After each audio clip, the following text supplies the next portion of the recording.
Tell us how you do it. They keep coming back like there is nothing to it, to it, to it. Ha ha ha. I'm back with the fam again. Back like I never left. Hope everybody's having a fantastic day out there.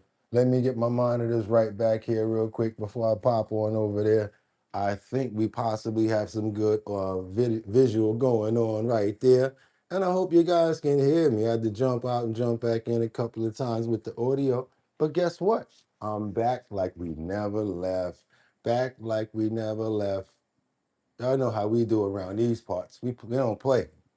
Could you let me know how my audio sounding? This little light of mine, I'm gonna let it shine. Whoa, this little light of mine, I'm gonna let it shine. This little light of mine, I'm gonna let it shine. Let it shine. Let it shine. Let it shine. Hope everybody's having a fantastic morning because you know who is? I am. How y'all doing out there in YouTube land? Chiming in from every single place over here. Everybody good this morning? Thank you so much, VG Liberty. Thank you so much, Casey. What's up, my brother Jeff? How you doing out there, Matt? Everybody good this morning? Y'all know we're not going to start it off the wrong way. We got to start it off the right way. I'm hoping everybody's having a fantastic spirit, a good feeling inside their hearts. Everybody's woken up with a good feeling. And you know what? Just let it go, let it flow. Because guess what? He gave us another day to be together. I'm always happy when that's the case. Every time, all day, I'm just preparing to come here to be with you guys. So yeah, I'm just so happy to be with you guys. So I'm gonna give you guys a round of applause because it's always fun coming here. All I got to do is open up the chat. I could sit back and let you guys take it from there. But you know, I still got to do what I got to do and get this show on the road. Kendra, how you doing, sis? I hope you're doing great. Who else we got over here? I see we got Mary. But let me get these prayers in the air because we got to do this the right way. We don't play around here. And how we going to do it this morning? We want to pray for peace, understanding.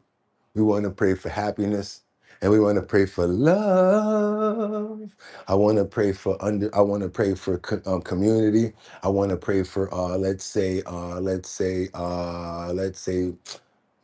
togetherness. Let's try to do different things that we never talked about before. Let's have a love for friendship, brotherhood, sisterhood, and let's just respect each other. Like I always say, instead of talking about party, let's just respect each other as human beings. Also, our family members, we want to pray for great health as well as our animals, and that's how we're going to do it this morning. Who we praying for right now? We praying for Miss Swanza. I see liberty and justice in the building. Got to pray for you.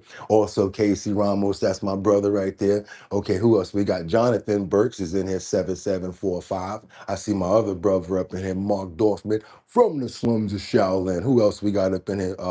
Who else? I see VG.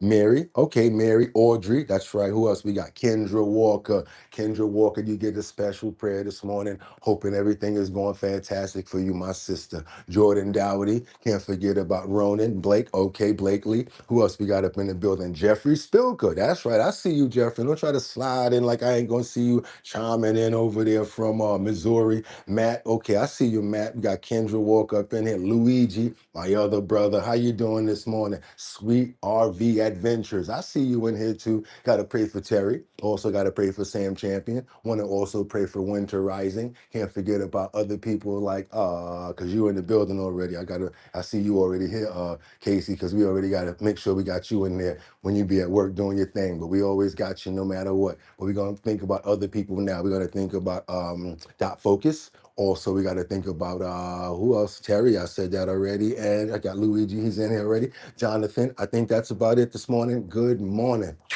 Amen. We got a show to start, you guys. I got a lot to get into. I hope you guys are ready for a really good, fantastic show. Whatever trolls or whatever come up in here this morning, we greet them because we got a whole new lease on life the way we're going to do things today, baby. All we focus on is good show, getting you guys the trending topics, current events, and much, much more. Hope you guys had a fantastic evening. Get your water ready, get your tea, your coffee, and you know where it should be from, right? Hold on a minute. Let me see where we're at. It's time to go. I'm ready to go. They're ready to go. I said it's time to start the show. I hope you're ready, yo. Yo, yo, yo, yo, yo. And we wind it up. Mm, mm, mm, mm. Wind it up. Mm, mm, mm, mm. Wind it up. Mm, mm, mm. It's 6 o'clock somewhere. But not here yet. Y'all know how to go down. We do this every morning with this guy. Oh, oh, okay. Olay. Don't play. Okay, he's on point this morning. I'm not mad at you, so let's go. Let's open up those pores. Eh, uh, uh, uh. We gotta open up those pores. I hope everybody's ready. Come on now, it's Saturday morning. I gotta open up those pores. Uh, uh, uh, uh, uh, uh. It might seem crazy what I'm about to say. Doom, doom, doom. I am alone in the bigger thing. I think to do the right thing. Y'all know we're going right now. Let's go. Because I'm clap along if you feel like a if uh, uh. It might seem crazy what I'm about to say. Doom, doom, doom, doom. Sunshine is here, you can take a break. Doom, doom, doom. I'm a hot air balloon that could take a space. Doom, with the air, like I don't care, baby, other way. Why? Because I'm clap along if you feel like a room without a roof. Because I'm clap along if you feel like happiness is the truth. Because I'm clap along if you know that happiness is to you. Because I'm clap along if you feel like that's what you want to do. Why I do those songs? Why I open up like that? Because I'm happy and bump that beat. It's Saturday the 11th, y'all. That's right, y'all. 2026. I'm your host, Boogotti NYC, and this here's our bottom line, where we be talking about this and that and chat and this and this and that. Where we be talking about this and that and chat and this and this and that. Always gets me lit. Hey, what's up, y'all? How y'all doing this morning? It's your boy Boogotti NYC. Like I always tell you, you could have went anywhere, but the fact of the matter that you came here to chill with me, I appreciate you. It's Saturday morning. Let's turn up. Let's do what we got to do. Let me catch my air so I can do the other one. I'm gonna try, y'all.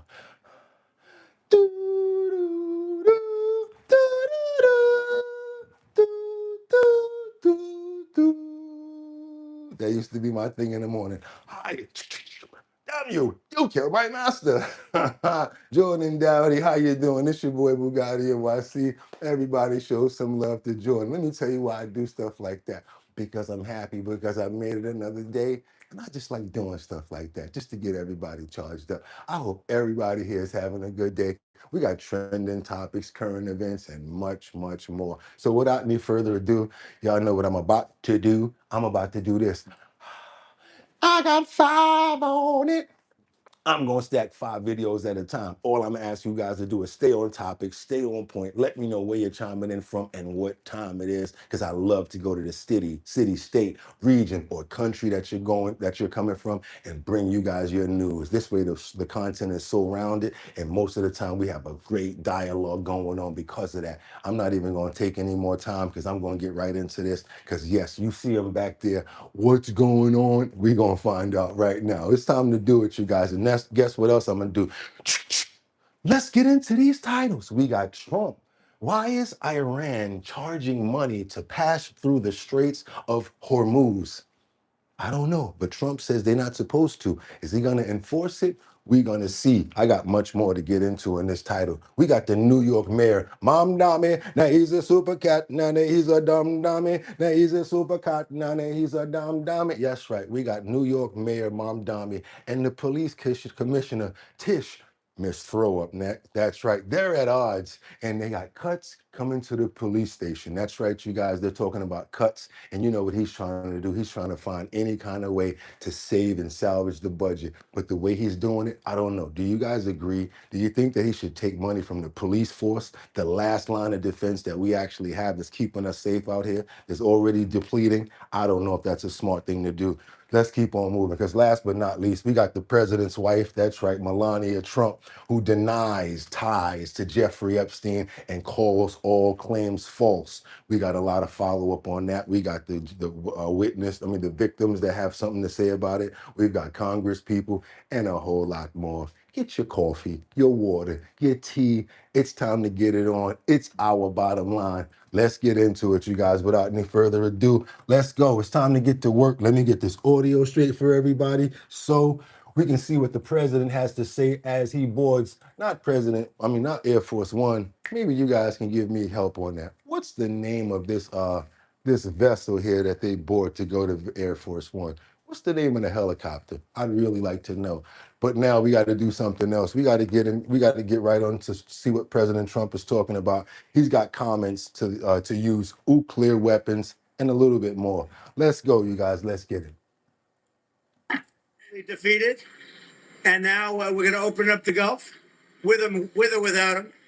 But that'll be open. We're going to be, or the Strait as they call it, and I think it's going to go pretty quickly. And if it doesn't, we'll be able to finish it off one way or the other. It's going well. Come on in, guys. Come on. The Navy's gone. The Air Force is gone. All anti-aircraft is gone. The leaders are gone. The whole place is gone. So we'll see how it turns out. So it's JD and Steve and Jared. You have a good team, and they meet tomorrow. We'll see how it all works out. You're not going to let them hold the strait, are you? It's international. No, we're not going to let that. It's international water. If they're doing that, nobody knows if they're doing that. But if they're doing that, we're not going to let that happen. What would a good deal look like for you? No nuclear weapon, number one. You know, I think it's already been regime change, but we never had that as a criteria. No nuclear weapon. That's 99% of it. Strait of Hormuz as well? Yeah, but that'll open up automatically. The answer is yes, but the Strait will open up. If we just left, the Strait's going to, otherwise they make no money. So the Strait's going to open, but what we have is no nuclear weapon, but we'll open the Strait anyway. Don't forget, we don't use the Strait. Other countries use the Strait. So we do have other countries coming up, and they'll help out, but we don't use it. It won't be easy. It won't be.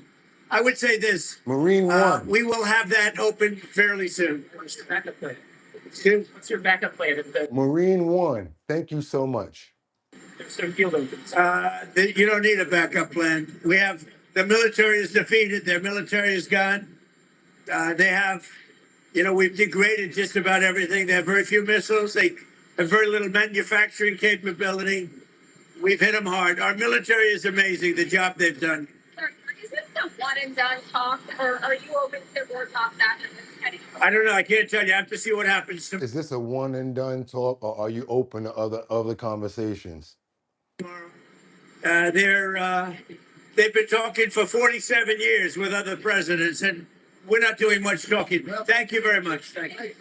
Yeah, because we got more to get into, you guys. We got to double down and keep it moving. We got JD Vance, who's basically going to go, I guess, make some actions towards what they're talking about when it comes down to going to the Straits. But then we actually do have a little more that I found on this clip, but coming from President Trump. Let's get into it and see what we got here.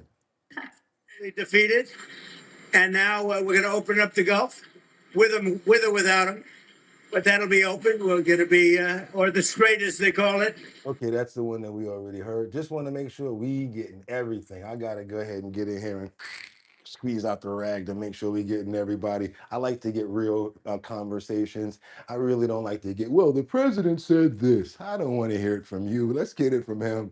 Let's keep on going, you guys, because now we got some more information coming out. where Trump basically says Iran better not be collecting monetary from the Straits of Hormuz, because from what we're hearing about, they're letting certain companies and certain things pass through the straits, and that's Iran. But you got to be, they're trying to get paid for that. I don't think that that's a good thing as well, but I guess they like, hey, that we're over here and we need to be in control of our land and what's going on. I mean, Kathy Jokul Hochul just put a toll on 59th Street. Keep on moving forward, you guys. Let's keep on moving forward and see what they got to say about this. Let's go. This morning, all eyes on the Strait of Hormuz, days after the ceasefire with Iran that was built around its reopening. The Iranians say the strait is open, but they say ships must coordinate with them to pass. Only a handful got through yesterday, hundreds of others still not moving. President Trump writing, there are reports that Iran is charging fees to tankers going through the Hormuz Strait. They better not be, and if they are, they better stop now. There was one point where he said, if anybody should be charging a toll, it should be us, talking about the United States of America. But I don't know about that. I don't think there should be a toll. It's free, open sea. It shouldn't be charging a toll. Nobody should be paying for that. That's not right. But earlier this week, Trump told ABC's Jonathan Karl plans for a toll were being considered, and he said, we're thinking of doing it as a joint venture. See? Passage through the vital waterway was free before the war, and Iran did little to police it. Meanwhile, Israel and Lebanon might be one step closer. Look at Happy Hands. Happy Hands says tolls are theft / already taxed for the streets. Thank you, Happy Hands. And I hope you're a person like myself that don't let stuff like that go, because they're up to millions that they've already stolen from us. And I like the fact that you realize and you see that it's theft. I really love that. Thank you so much. Closer to reaching their own ceasefire. Israeli Prime Minister Benjamin Netanyahu agreeing to hold talks in the coming days. A source says President Trump told Netanyahu to scale back his attacks on Iran-backed. I don't know about you guys, but this stuff looked like movie footage to me. If it's real life, it should not be happening. This should be AI or a movie that we're watching right now. Hezbollah. Officials in Lebanon say hundreds have been killed this week alone. Iran claims Lebanon was part of the U.S. ceasefire, but... And one thing we don't do around here is just get around these stories without praying for the people, because we haven't for a little while, and we have to always do that, because we always say over here at Our Bottom Line, who's always the people that get hurt? It's always the innocent victims, the children, and the women, and the innocent people that have nothing to do with it. Always urban warfare. It never happens to be on the old field like it used to be. So always let's harm these innocent people and let's threaten that. I never think that that's right. I'm still praying for the people, and all we care about over here is it coming to an end. That's it. Pray to God now. We hope that it's fast, Lord. Please step in and stop this if you can. In Jesus' name, God's name. Thank you and amen. It just don't make no sense. We're looking at this stuff like it's a movie. There's people living in these buildings and these places. The U.S. denies that. If Iran wants to let this negotiation fall apart and a conflict... Not yet, Jay. You got to come up on the next clip. I got you, bro. I think we locked and loaded on this one. Let's see what we got going on over here. Yeah, because we got a situation that's developing in Iran where they're asking to pass for fees to go through the Straits of Hormuz. But I got you on that JD clip coming up as well. Let's go. This is crazy. Here we go. President Trump says he's optimistic about working out a deal with Iran as Vice President Vance gears up for high-stakes peace talks in Pakistan. But Iran's supreme leader is already complicating the process by floating plans to take over the Strait of Hormuz and demanding fees. Trey Yinks joins us live from Tel Aviv with the details. Good morning, Trey. Good morning, everybody. Hey guys, good morning. With high-stakes talks scheduled this weekend in Islamabad, Pakistan, an Israeli intelligence official tells Fox News Iran is indeed demanding fees for the few vessels it's allowing to pass through the Strait of Hormuz. This official adds the strait is effectively under full IRGC control. They decide who gets to go through, but more importantly, who doesn't. I am told that there is intelligence being shared in the intel community about how Iran is trying to tighten its grip on this strait ahead of the negotiations this weekend. Overnight, President Trump taking to Truth Social to talk about the issue, saying, quote, Iran is doing a very poor job, dishonorable, some would say, of allowing oil to go through the Strait of Hormuz. That is not the agreement we have. With just 8 vessels reportedly passing through the strait in the first 48 hours of the ceasefire, a statement was released via state media from Iran. I think this is so crazy. These are different ships right here. They see each and every name, and this from up. This is from space. This is satellite footage, you guys, right here, and they can see what's moving and what's going where, and they can tell. All you got to do is add some AI to this to see what's passing through and what's not to get those numbers and calculations. But I never even thought about anything like this. Iran's supreme leader overnight saying, quote, and certainly we are entering a new era with the management of the Strait of Hormuz. We did not and do not seek war, but we will not give up our rightful rights in any way. And for this, we consider all the fronts of resistance as one. The region is waiting to see the outcome of the talks in Pakistan as Iranian officials and U.S. officials appear to be discussing a different set of terms. Iraq's foreign minister spoke yesterday about the talks. We discussed the upcoming negotiation process in Pakistan, and we support and encourage this process. And we hope that the negotiation process will achieve its goals, which are peace and security in the region. Well, that's what we care about, because now it's just seeming like all of us out here seeming like it's about oil now. It seems like it's all about oil, all about oil. Now Trump is gearing up. He said, look, this is the last thing. He's gearing up and he's adding U.S. ore ships out there. They're now being reloaded, he said. They're about to resume strikes with better ammunition than they had before in the beginning. I don't think they're playing at all. I don't think he's playing. This is what he's saying. He's doubling down now. Look at what he's saying right now. So let's go ahead and start this from the beginning. Let's open the screen up and see what he's talking about. We have breaking news right now. President Trump has just given an interview to the New York Post, and here's exactly what he says in part of that interview.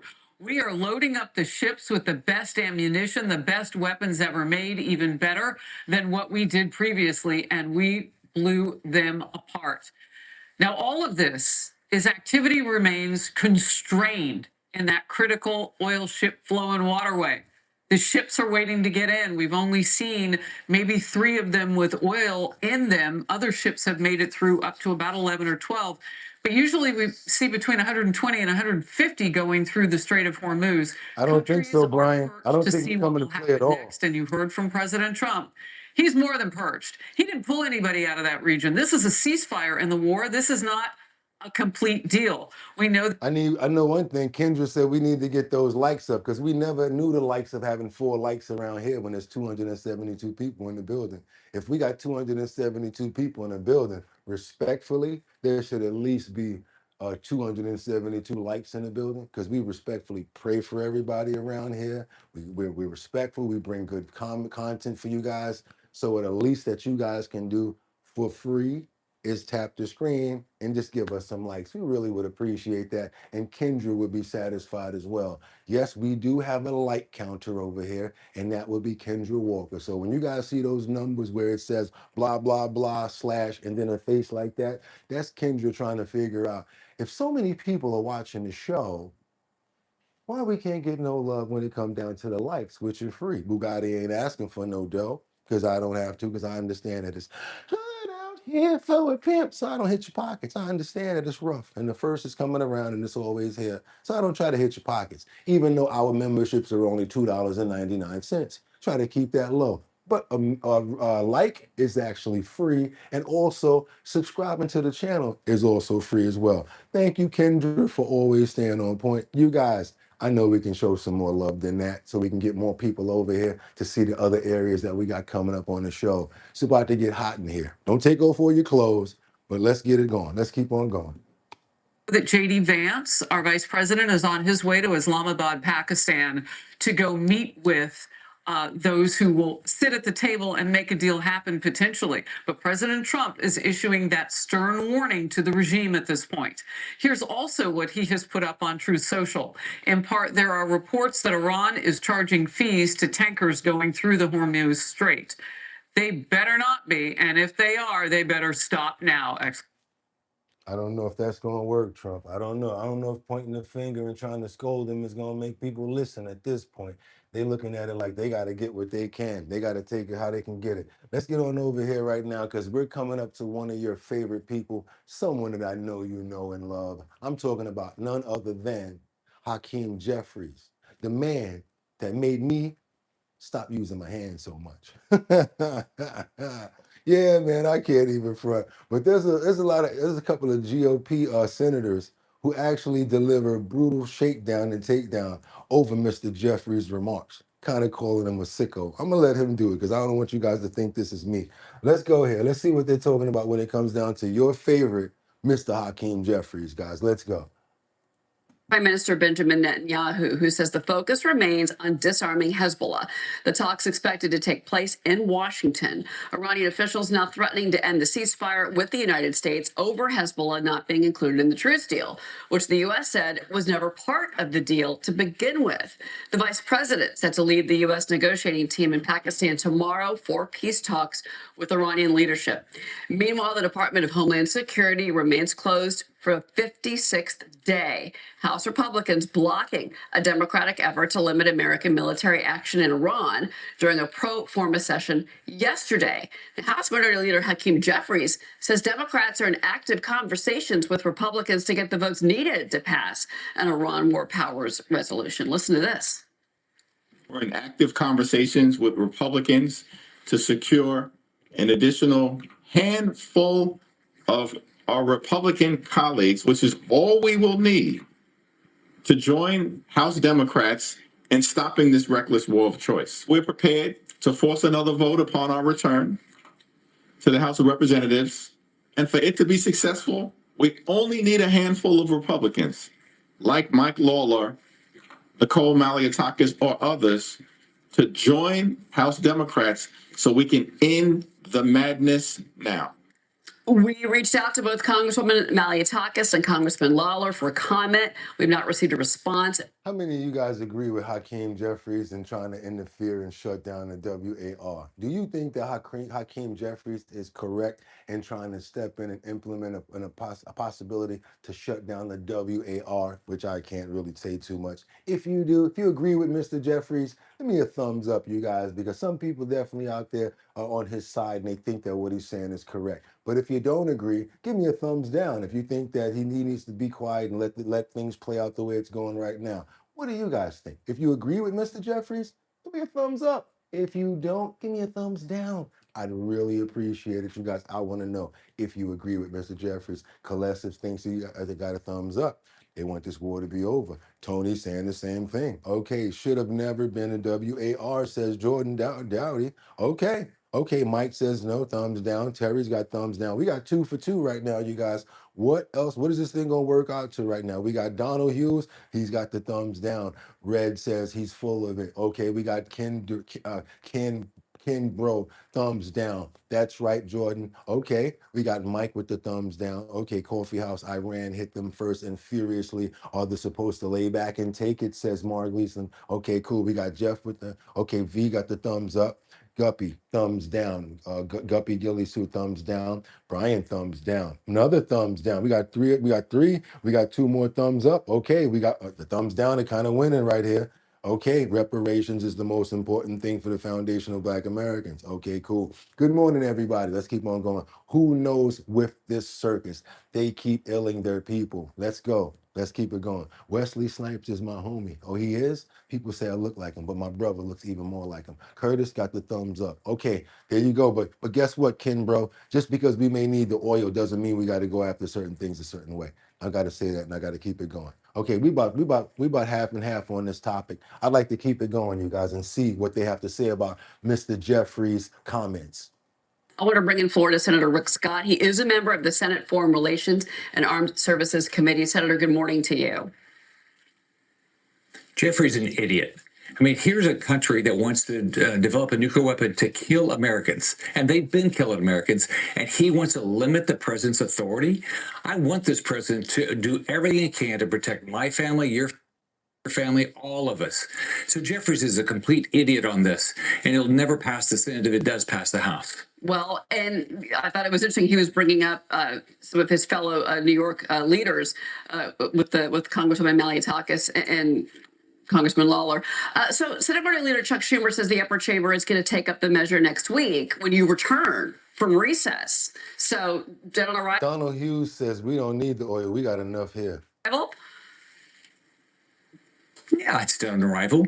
I mean, who wants Iran to have a nuclear weapon or ballistic missiles to kill Americans? Only Democrats.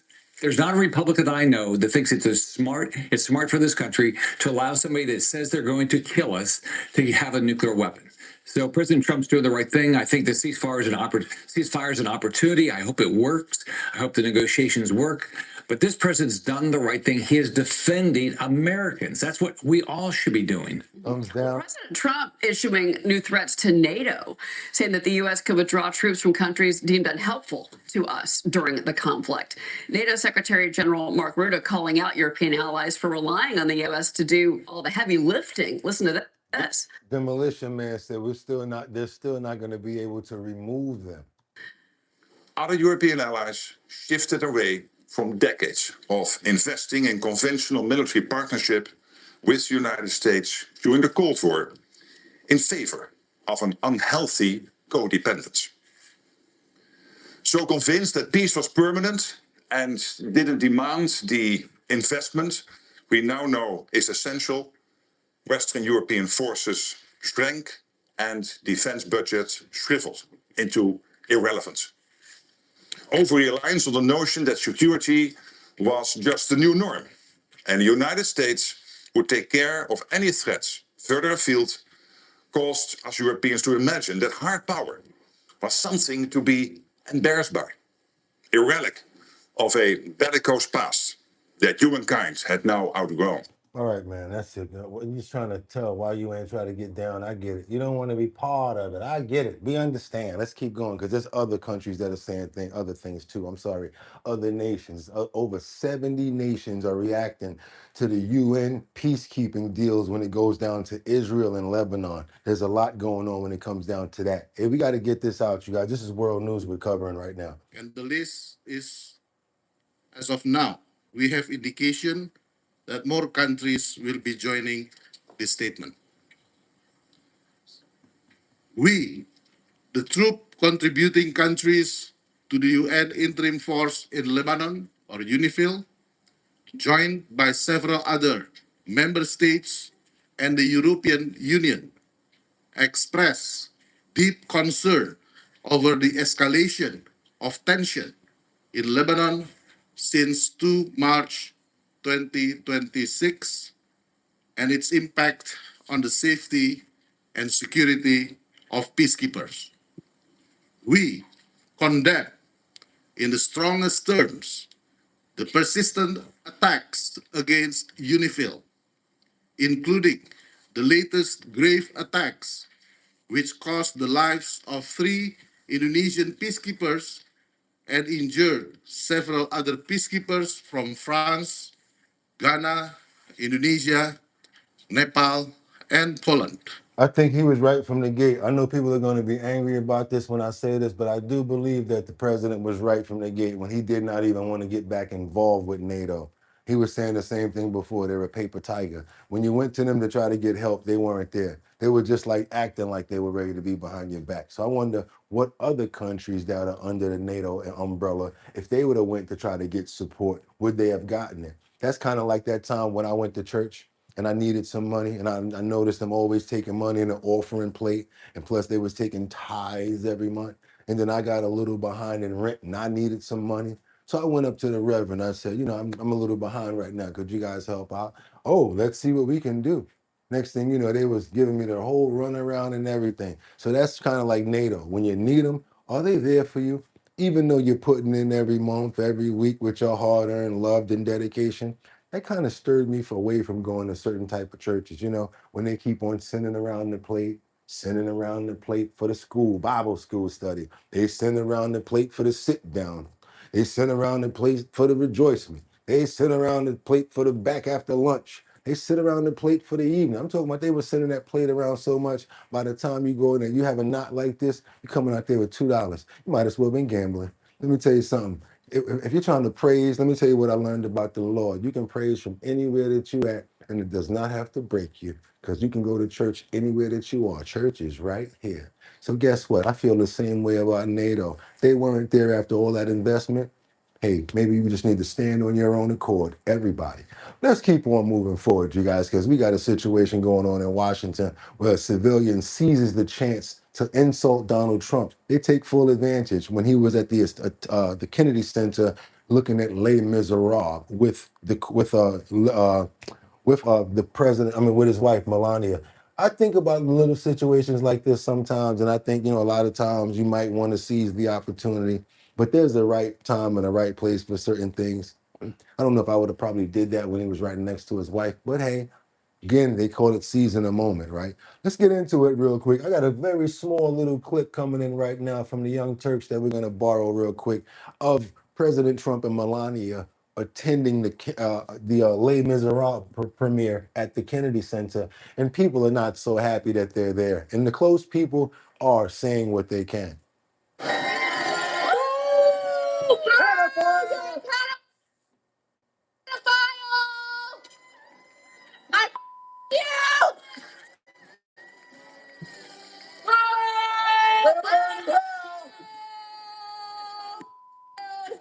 At the Kennedy Center, the President of the United States was heckled, and I mean heckled hard. It has been a theme.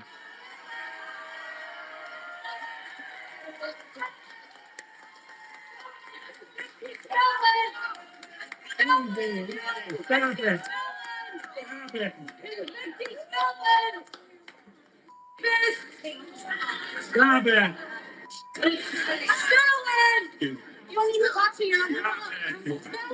And look, he deserves all of it. And the irony in this video. So the lady tried to walk over to say, this is not the right place for that. She's like, well, you don't need to talk to me. Felon, felon.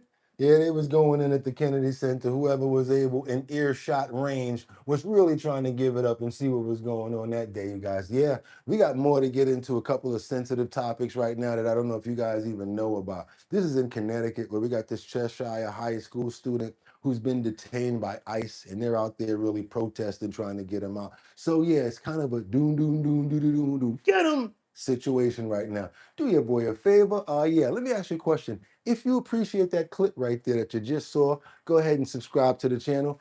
Hit that like button and let more people know that we're over here right now. Let me tell you the reason why we do it that way. The reason why we do it that way is because when you hit that like button, YouTube sends up the notification. You see that header up there. Next thing you know, boop, boop, boop, boop, boop, we got more people coming over and they get to see what's going on with our show. Educational, trending topics, much more. Let's keep on moving forward, you guys. I don't even know if I knew about this until I watched this yesterday. Didn't even know about the student.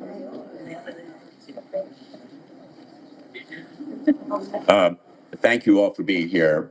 I want to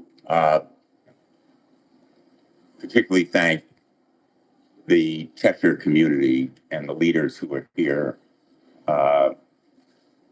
I won't go through all of the names, but all of the leading public officials in Cheshire, both sides of the aisle, are with us today.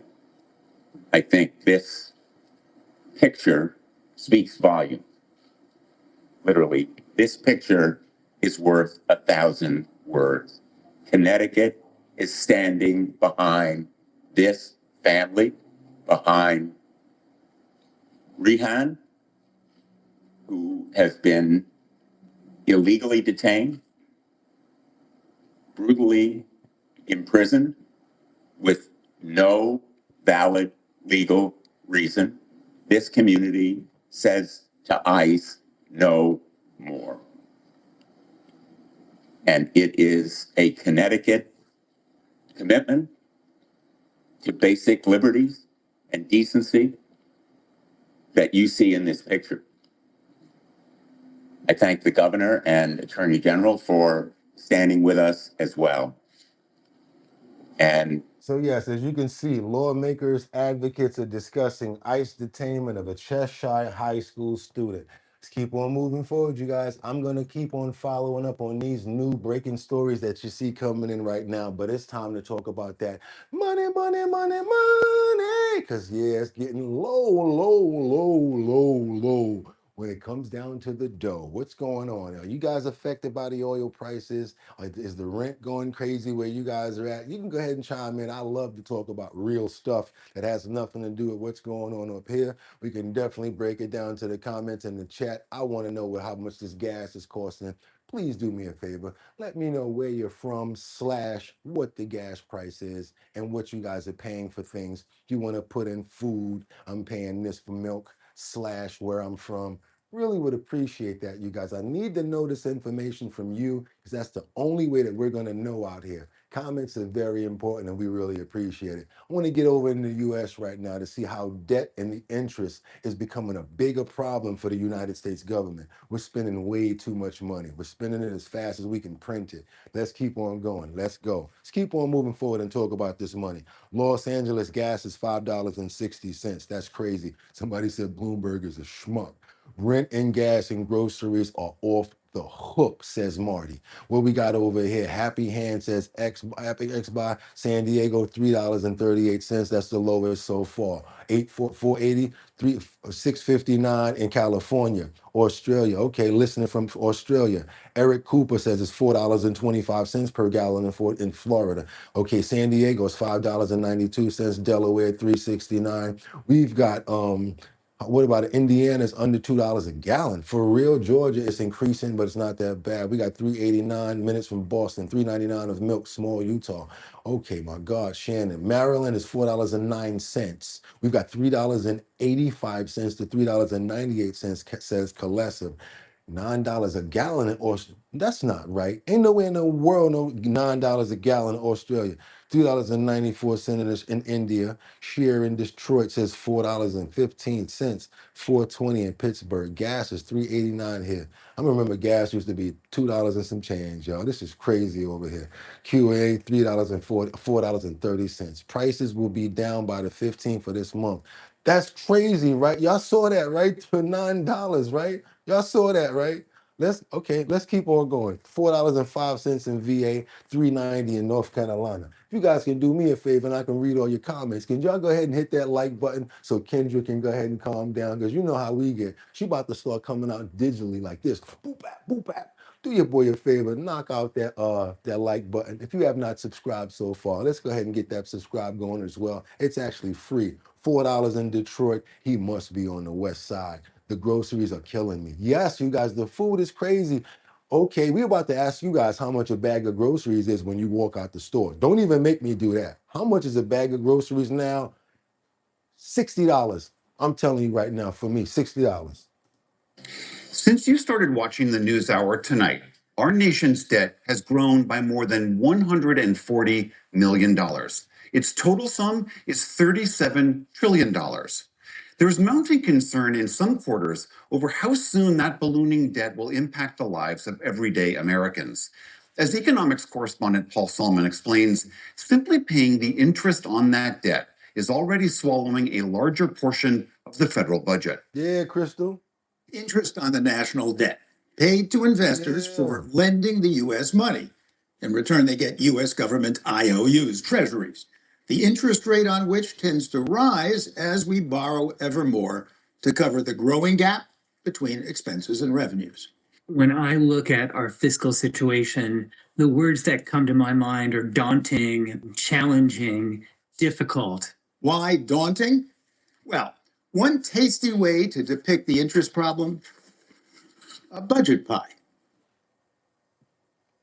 Okay, here's the pie back in 2015. Interest on the debt, a low-cal 6% slice. But today, 13%, more than double the share just a decade ago. Why?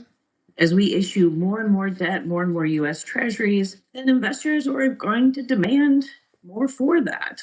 For that, and another reason too, inflation. Which makes the debt worth less. You get paid back in dollars that don't buy as much as when you lent them. The burden of the debt every year is rising and putting a strain on our finances. Head of the devoutly nonpartisan Congressional Budget Office, Phil Swagel. And that means those are funds that don't go to anything else. Someone wants more money for national security, someone wants more money for tax relief or for social benefits. The resources paying the debt are excluded from that. They're not available for those other purposes. But wait a minute. U.S. interest rates are down over the last 3 months, even as our debt has climbed.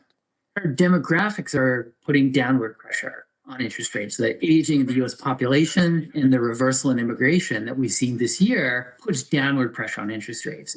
In other words, says Swagel, who doesn't have to worry about the presidential acts, by the way, since he works for Congress, there are conflicting pressures. Interest rates rise with debt, but only according to the age-old hedge of economics, all else equal, which it never is. For instance, say the economy stalls. We have slower income growth, so we have fewer resources with which to pay our debt. That is, fewer tax revenues, which would mean borrowing even more. Plus, lower growth means less demand from businesses to borrow money for investment, which also tends to lower rates. And then if you can't buy stuff, it's gonna take you longer to pay back the investment money. You got businesses out here struggling right now just to keep their heads afloat, you guys. And look at all of these crazy prices that you're talking about. I see milk prices in these comments. I see people talking about cube steaks in these comments. Everything from limes to lemons. Look at this. This is crazy right here. It's ridiculous right now. And the food prices are almost damn near what the gas costs. Somebody said 2 bags of groceries, you walk out with 2 small bags, $135. If you want basic groceries, exactly. I'm telling you, want basic stuff, cheese or, certain things like that, you walking out. And especially if you're using our diet nowadays, if you're trying to eat well, the better you eat, the more you're going to spend. Straight up. I'm telling you right now, the better you eat, the more you're going to spend. But it also lets you know something. It starts to let you know and look at everything else on those shelves. I actually stepped up to the tea area one day and I just started naming names to my chat. I told you this is what I do, and I'm telling you this is what you guys need to do. Download Grok. Use that for your partner when you go grocery shopping. Start to talk to it about the stuff that you want and the stuff that you like to eat. This way, when you go into certain areas and you just start saying certain brand names, they're going to be like, oh, no, that's against what you're trying to do. That's against what you're trying to use. That's against something like what you're trying to do. You might want to go over here. And it explains everything. So let's use our phones to be smart. They're called smartphones. So let's use them that way. Go download AI for some purposes just like that. I work that free AI. It's free. I'm telling you right now, download Grok and you're going to be happy. Changed my life a lot. Let's get on over to some follow-up stories from yesterday and do your boy. Matter of fact, I ain't going to say do me a favor. Go ahead and hit that damn like button and stop playing around because y'all know it ain't nobody else messing around with us around here. I don't know what's going on this weekend, but we're going to keep on kicking it and keep on doing what we got to do. Like I always say, we got the best co-host. I'm your boy, Boogotti NYC. This is our bottom line. Let's get to a trending and a serious topic right now and a follow-up with our president's wife, the First Lady, Melania Trump, as she denies ties to Jeffrey Epstein, also claims false claims that people are saying about her. And some people are saying she might need to get deposed. She might need to get deposed. Let's see. Happening in the nation's capital, First Lady Melania Trump is speaking out on what she's calling false claims about her and notorious human trafficker Jeffrey Epstein. At the same time, she's asking Congress to give victims a voice. NBC's Alice Barr has details from Washington. First Lady Melania Trump in a rare public statement knocking down rumors about her ties to the... Now, this came from nowhere, you guys. This came from nowhere. Now, we're going to get into it. I'm going to start right now. How many people believe what Mrs. Trump, the First Lady, says, that she has absolutely nothing to do with Jeffrey Epstein and she just happened to meet President Trump at an event? I want to know, you guys, do you believe what she says? If you believe what our First Lady says when it comes down to her not having anything to do with Mr. Jeffrey Epstein, give me a thumbs up. If you have questions and you do not know, and also give me a thumbs down. If you don't think so, if you don't think that she's telling the truth, I want to know what you guys are thinking. Give me a thumbs down. Also, I like to know why you're saying what you're saying, and I'm going to listen and I'm going to read. Let's go. late sex offender Jeffrey Epstein. The lies linking me with the disgraceful Jeffrey Epstein need to end today. The First Lady not saying why she's speaking out now. Behind the scenes, her legal team has worked for the past year to take on any publications they viewed as spreading false or defamatory information connecting her to Epstein. I am not Epstein's victim. Epstein did not introduce me to Donald Trump. She strongly denied any knowledge of Epstein's crimes. Was never on Epstein's plane and never visited his private island. Mrs. Trump saying she occasionally crossed paths with Epstein at parties and downplaying this 2002 email. Beyond Ether said, man, the only person I know for sure ain't on that list is me. Do me a favor, you guys. Yes, we're celebrating right now. Kendra, thank you so much. Ad Rain, so much love. Do your boy a favor, hit that like button. Let's get those numbers up. Let's get Kendra satisfied. We need at least about 300 right now. Let's get those numbers up to 300, even if 300 people ain't here. Email released in the Justice Department's Epstein files that she sent to Epstein accomplice Ghislaine Maxwell, referencing a Positive magazine story. My email reply to Maxwell cannot be categorized as anything more than casual correspondence. Okay, The First we got a Lady lot of urging thumbs up. Congress to hold a public hearing for survivors and saying that Epstein did not act alone. And that means that the entire investigation is legitimate. She needs to call on her husband to get the remainder of the files released. Republican Thomas Massey putting the onus back on the Justice Department to bring more transparency, as the First Lady's comments put a simmering controversy back in the headlines. In a statement, a group of Epstein survivors said the First Lady's remarks, quote, shift the burden onto survivors under politicized conditions, and called to keep the focus on former Attorney General Pam Bondi testifying, though the Justice Department has said she will no longer sit for a deposition next week now that she is no longer Attorney General. Okay, you guys, that's it. We got more to get into. We got a whole bunch of different comments coming in about Hunter Biden. We got situations over here where they talking about he's fled to go to Africa because some paperwork came in, separating us up from the situation. Even her husband, she's not going down with the ship, says Eric. Also, we got other people up in here. No one is talking about the outsourcing of our work, manufacturing in our country, and the benefits of that would have had to made this way easier. And it doesn't pay to be codependent on another country. I have to second that emotion when it comes down to what you're saying right there. I think that we need to get away from Japan and China, because they say if it's not, they say only thing that's ain't made in Japan in heaven in China is what's going to heaven. I don't know if I did that right, but you know what I'm talking about. I would sue. Okay, if they're talking about it, she sued 3 companies, by the way, already. You guys are right. What a waste of time. Leave that alone. You guys are awful. Nah, we got to go ahead and listen to it, because guess what?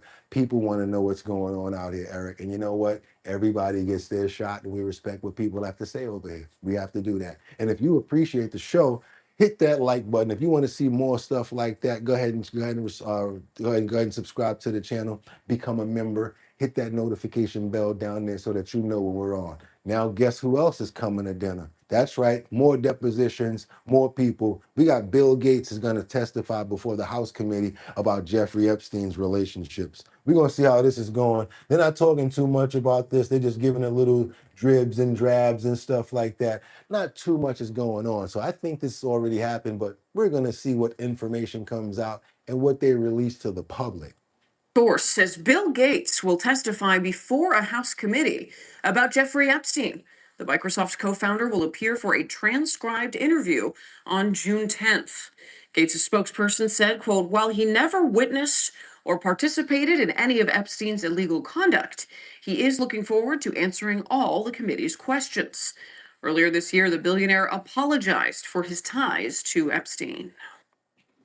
Source. Yeah, so we're gonna see what's going on with him. I don't know what they're gonna release, if they're gonna give people like you and I all the information. I don't know, you guys. You guys let me know. And like I asked you, and like Kendra keeps on asking you guys, because it is important, especially when it comes to our health and wellness section that we've got coming up right now. It's Saturday morning, you guys. Come on now.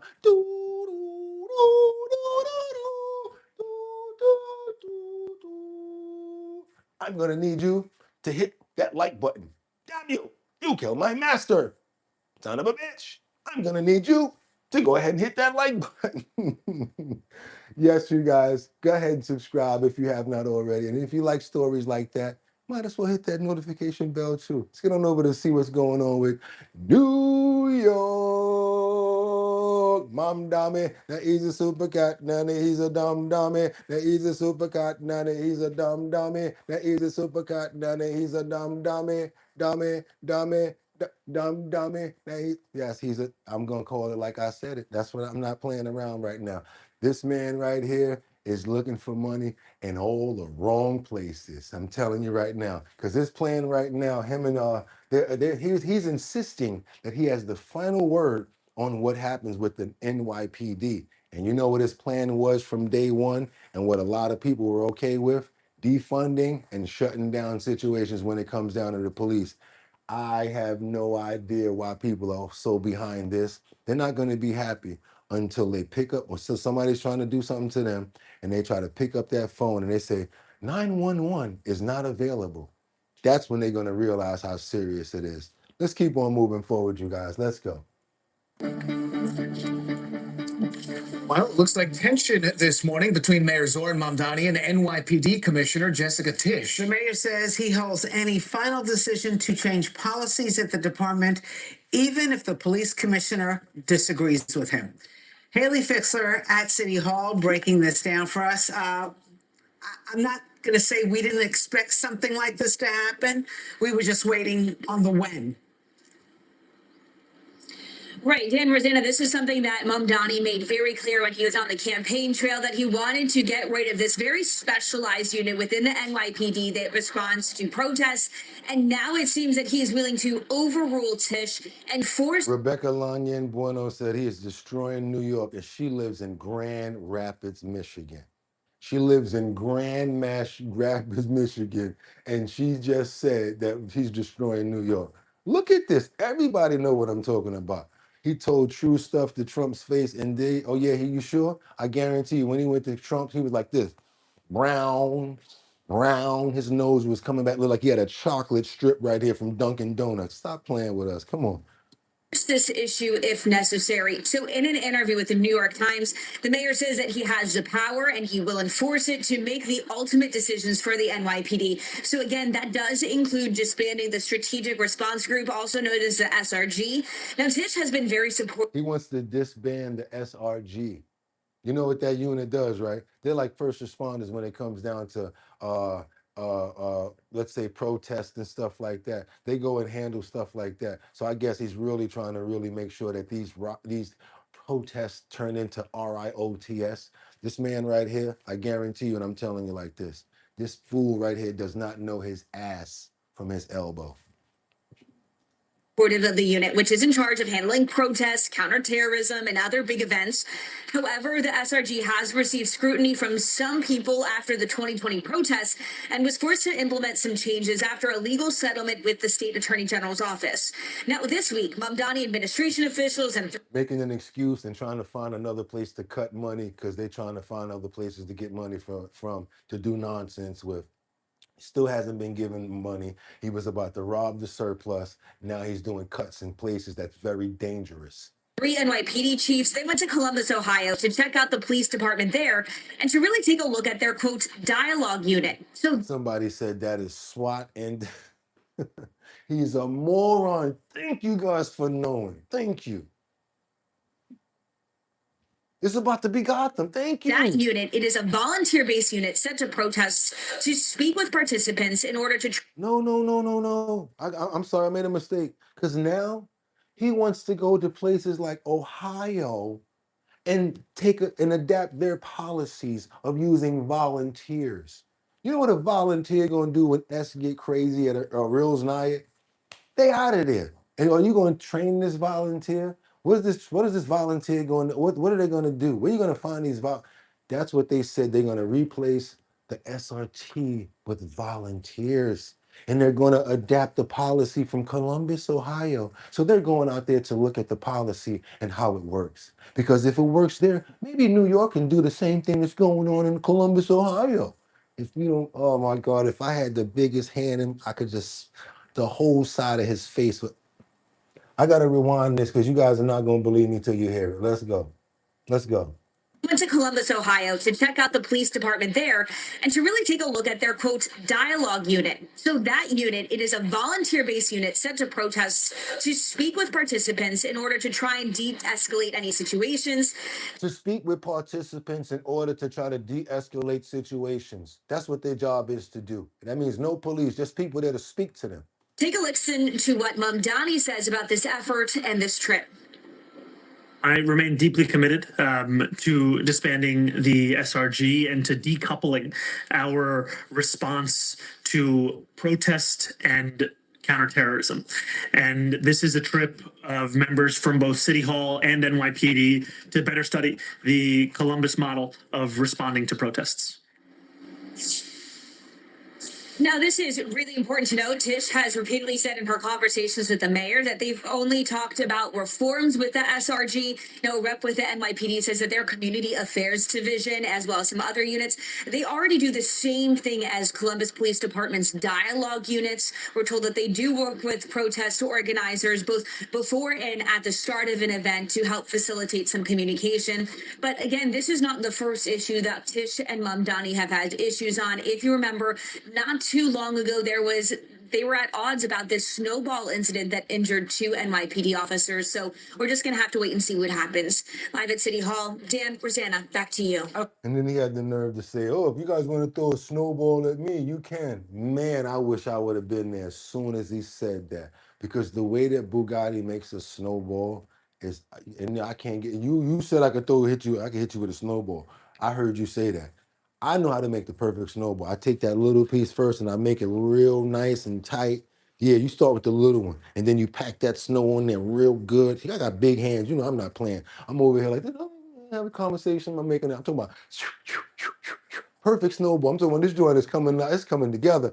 I take a little bit of water, put that on there to make it nice and tight. Y'all know what I'm working on right now, right? Take that last bit of snow, hit it again and pack that joint right there. And as soon as I see you come around that corner, oh, I'm not going to have one of them.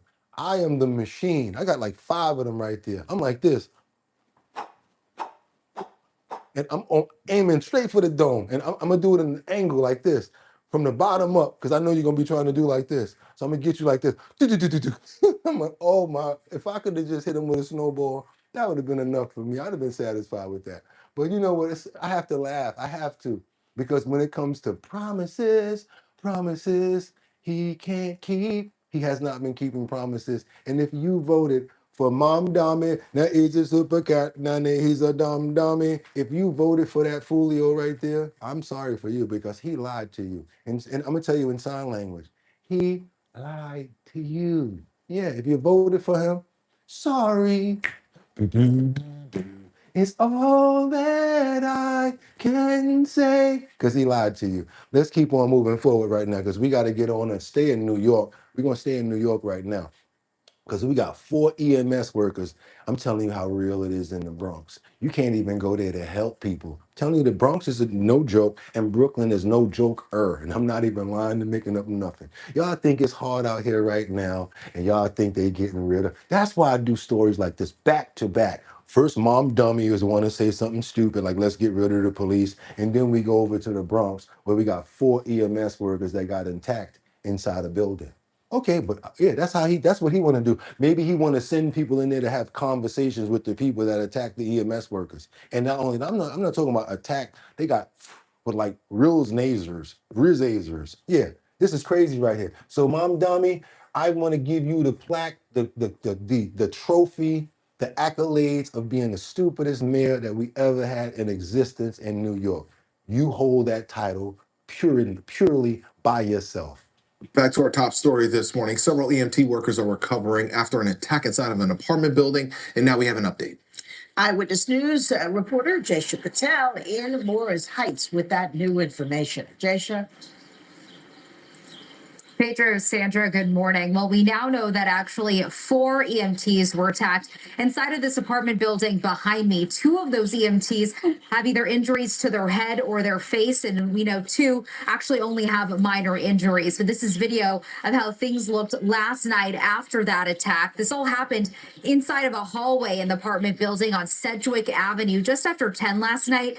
And the EMTs were responding to a call of a man who lives inside of this building. And when they arrived on the 7th floor, they were attacked by a 22-year-old resident. Police say a 32-year-old EMT has a laceration to the head. A 20-year-old EMT was treated for injuries to the face, and both were taken to the hospital in stable condition. So now the ambulance people gonna be scared to come help you now when stuff like this happen because they don't got no police. Oh yeah, also by the way, if you get in a car accident in New York, the police used to show up first, not anymore. Firemen come to deal with the car in the accident, then the ambulance comes, and then the police come, which means that the person can take everything out the car, get up out of there, and leave and say somebody still stole their car. How do I know that? I saw it play out right in front of me. Saw it play out right in front of me. I was looking out my window one day, and boy, that was a whole movie right there. That was kind of like the hammer incident that I showed you guys with the lady chasing the dude with the hammer and no police around. Why? And why do people do stuff like that? Because they know there's no police. Think about it. Raekwon said, "Mad police in Manhattan" when Giuliani was around. People knew it was lit, so they was like, "Yo, watch out!" Now, Scooby Dooby Doo, snatch that from this person. Scooby Dooby Doo, go in this store and take that. Probably about 5 blocks later, maybe an hour and a half later, they probably catch up to that person. It's sad, and they always say the same thing to you. Hopefully, we got them on video. The police are looking need your assistance right now with this person right here. We need you to call 577 tips. Oh, so now we doing your job. Let's go, y'all. Let's go. We also know 2 other EMTs have minor injuries. And this is video from the Citizen app, and it appears to show the suspect coming out of the apartment building on a stretcher there on the sidewalk. Now, we don't know at this point why exactly this attack happened. But back out here live, again, we know the 22-year-old suspect is in custody this morning, and charges are pending. So we'll continue to stay on top of this story for you. Live in the Morris Heights section of the Bronx, Jaysha Patel, Channel 7 Eyewitness News. Let's keep on moving forward, you guys, because now we got to get into that. I'm like, hey, what's up, hello? See your pretty ass soon as you walk in the door. But we ain't going there yet, because even though it was not even just, and don't say but, Boogotti. Get it right. This is what we're going to do. We're going to pray for the EMT workers. You know why? Because those are the same guys that are what they call the first line. Those are the people that come and take care of us. The people that were there when we was going through the Ovid situation. The people that we were banging with the pots when we needed them. Those essential workers right there. And I'm going to tell you like this. If it wasn't for the EMS certain times, I would not be able to be here right now to do this show. We have some EMT workers who are phenomenal. I'm going to tell you like this. If it wasn't for a couple of them, when I got that thing that happened to me in my back, I would not be here right now. So there's no way in the world we're going to let that go past. And I hope and I pray for all of the EMT workers. And I just want to let all nurses out there, from me to you, I have a special love in my heart for all nurses.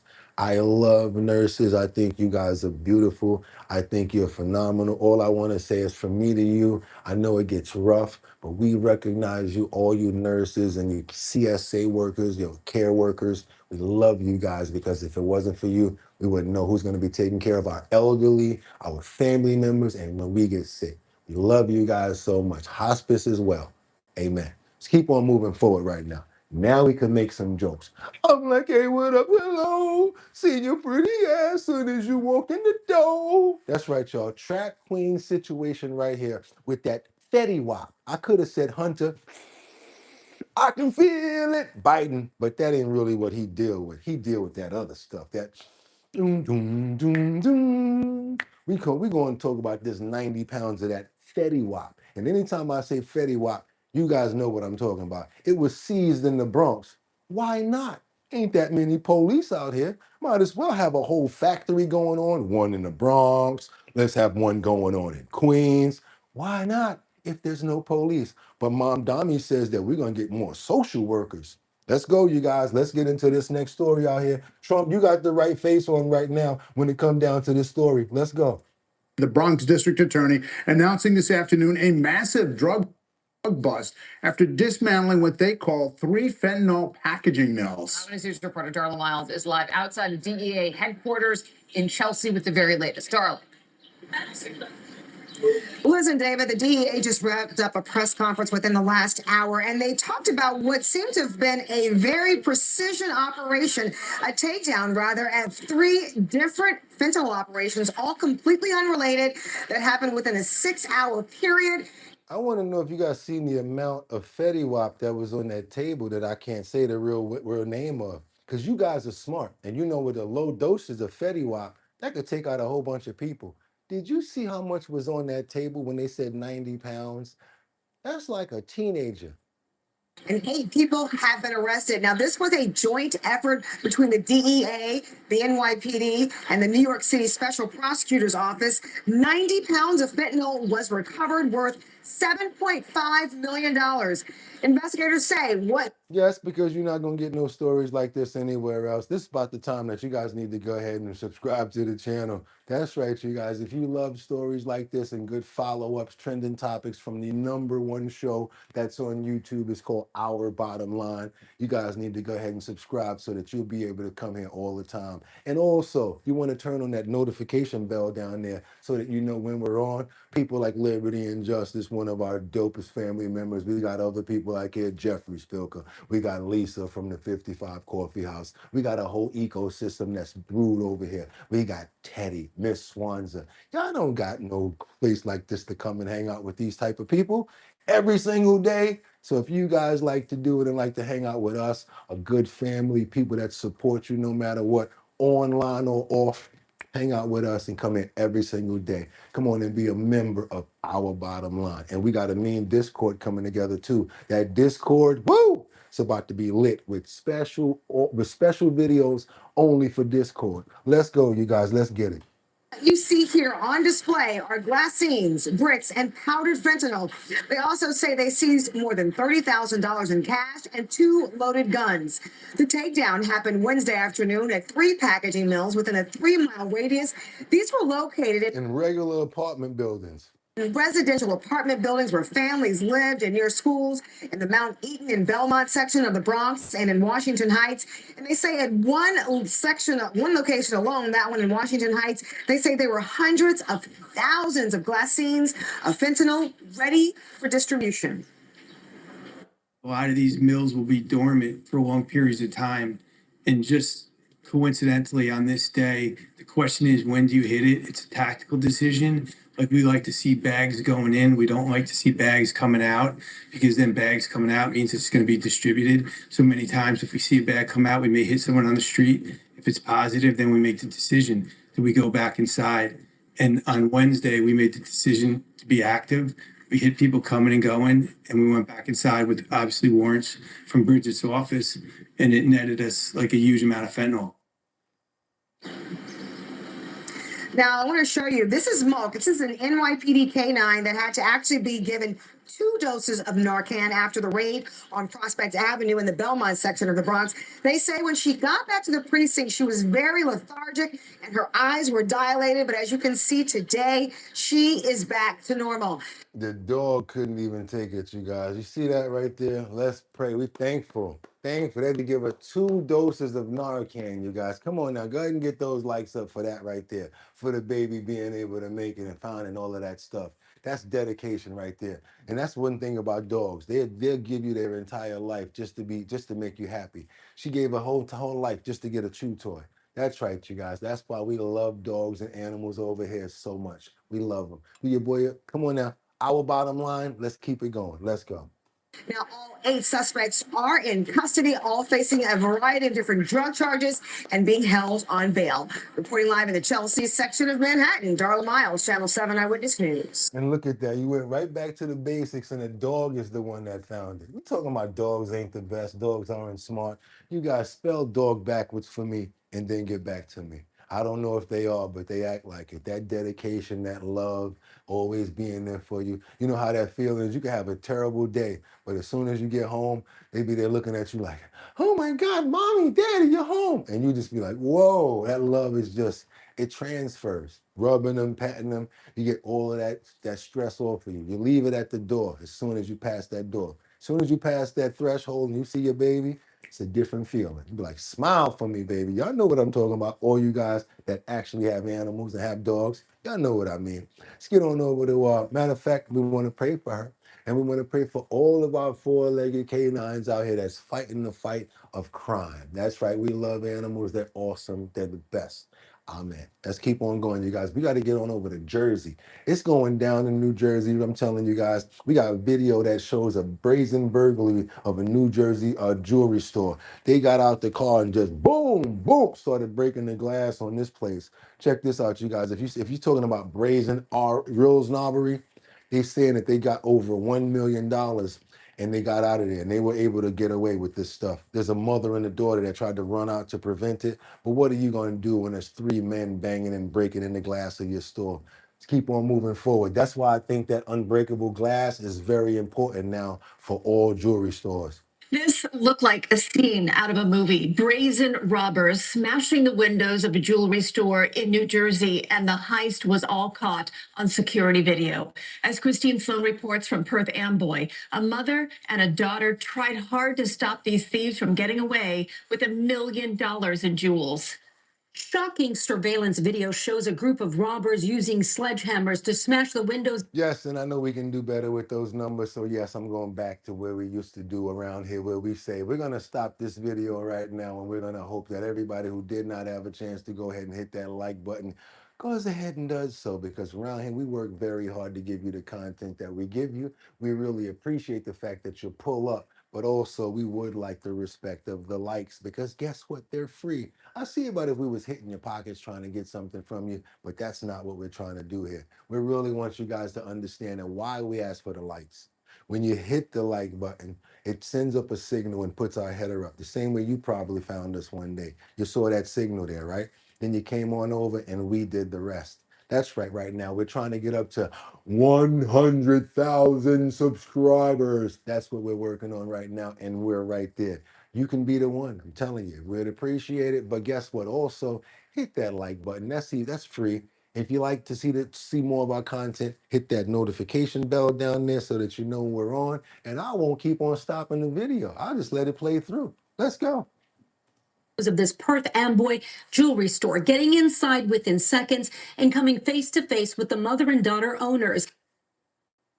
Even that doesn't stop them from breaking glass display cases. SD Jewelry Store co-owner Stephanie Duran tells us in Spanish it was quick, that the brazen robbers stole $1 million worth of jewelry, swiping gold chains and putting them into bags. A family member says it was scary. Their main concern was just to grab all the gold that they could and leave within 2 minutes. Duran trying to stop the robbers and her mom holding her back. Then outside, she puts up another fight, grabbing the hoodie of one of the suspects and attempting to stop the getaway car.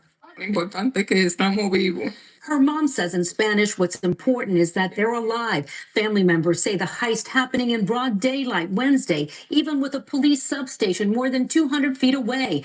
Perla Ceballos says the store, now covered in shattered glass, is a mother and daughter's livelihood, and they have no insurance. You had to pay the monthly payment for to cover $1 million in gold. It's too much. It's the expense for that. So she just preferred to take the hit because she can't afford it. The police say they believe 5 people were involved and that the officers pursued the vehicle, a BMW. Supposed to have all these cops around, and we're supposed to have security around, but unfortunately they didn't come in time. From within 25 seconds of our initial 911 call, police officers were on the scene.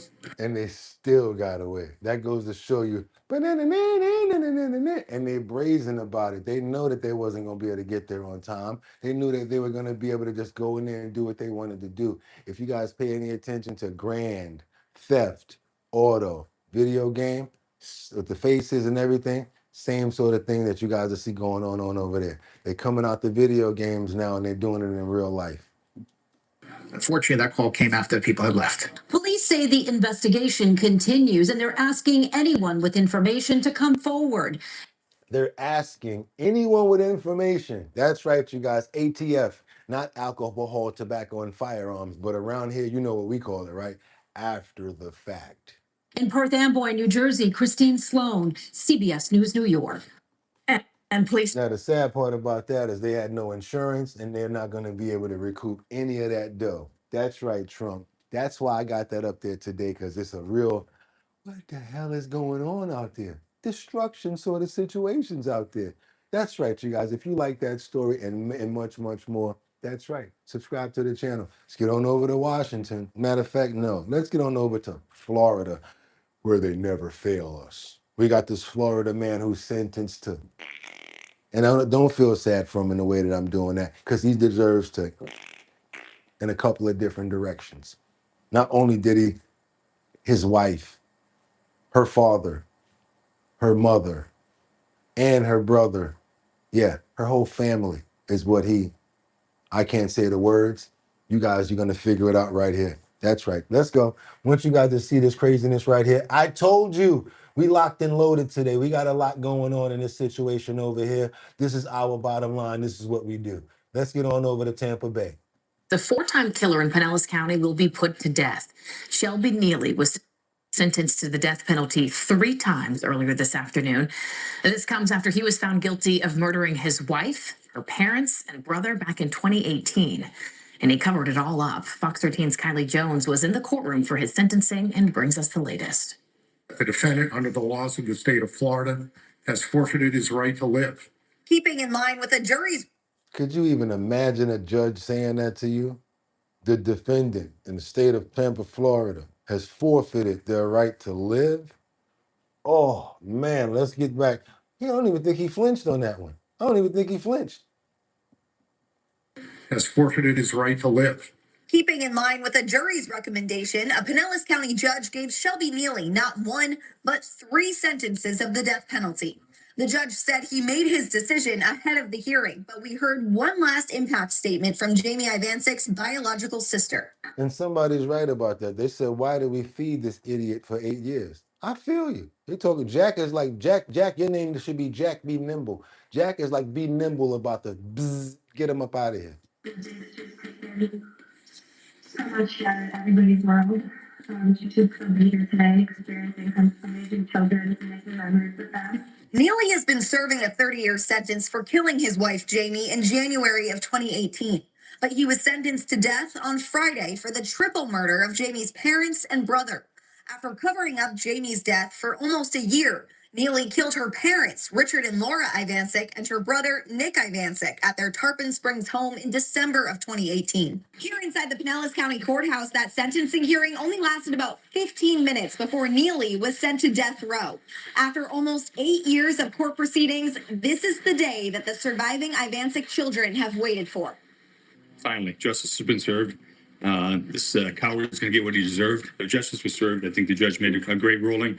Family will be able to have some closure finally. Rich Ivancic says he made the welfare call to police back in 2018, which led them to the bodies of his parents and adopted brother. They were kind people. They were really kind people that, they adopted these kids when they had nothing. At a young age. At a young age. He said they were kind people, and their parents adopted the children when they had nothing. That is terrible right there, you guys. Thank you so much, Jordan Dowdy 913 for the $10 super chat. Everybody needs to be just like you. I can't help the likes, but I can get more support to keep the show going. That's right, you guys. I appreciate Jordan. You always step up, Jordan. That's why you the fam. Let's keep on moving forward. Double tap that screen and get them up. Let's go, y'all. Came from good family members. So they gave him everything that we never had growing up. Neely chose not to say anything when the judge asked if he had any final words. He accepted his fate without a reaction. As he was taken away, one of the Ivancic family members called him a coward. Right after Neely was sentenced, his attorney said they already filed a motion for a new trial. But for now, Neely will stay in prison and wait to be put to death. In Pinellas County, Kylie Jones, Fox 13 News. Oh Boy, we're gonna pray for that entire family of people that lost their lives, and we're so glad that they finally got some sort of resolution to that crime. And yes, he definitely deserves what he's gonna get. Now we hope and pray we're just like that over here. Don't even need to be too much time before they take care of that. I'm gonna just say it like that. He's been around since 2018. I think he's been around for 27 years long. You know what I mean? It's about long enough. Let's pray for all of the family members and all of the people that are still suffering from this. As you can see, the family is still taking this in a terrible way because that's not just one. He took 4 people out of the world. Terrible situation right there. Want to pray for them to get strong, keep on moving forward, and for the people that lost their lives to rest in peace. Amen. If you guys would like that story and want to see more stories like that, real serious topics, trending topics, and much, much more, go ahead and subscribe to the channel. We do this every single day. We got more follow-ups on this Bullfrog over here. They're knocking out these $10 drones. This is very important when it comes down to defense. This is called the Bullfrog. As you guys notice, sometimes they'll send a lot of drones out with things on them that can boom, boom, boom. So that means that you need a line of defense and able to take them out while they're in the air. Well, guess what? We got another line of defense that's been developed. It's pretty high technical. Wanted all of my guys and the fellas in here that like to look at army stuff or whatever. Not only you guys, but also the ladies as well. That's interested in defense. Check out this Bullfrog right here and what the job is and what it does. I think it's rather interesting when you think about it. Check this out, you guys. Let's go. Thank you, Harris. See you in a moment. U.S. meanwhile facing a new kind of threat as small, fast-moving drones reshape the battlefield in Ukraine to the Middle East. There's a company in Texas offering a new line of defense that could be a game changer. We have an exclusive look right now, and Brooke Taylor's got the story live in Austin, Texas today. Brooke, good morning. Hi, Bill. Good morning. Now, the reason why this is so important, we've seen what's going on in Iran with the war. They're able to launch hundreds of missiles, cheap and fast. Well, the U.S. relies on missile interceptors that are sophisticated and expensive and can cost up to hundreds of thousands of dollars to take down these drones. So we got to look at this new technology, and it could completely change the game. Watch.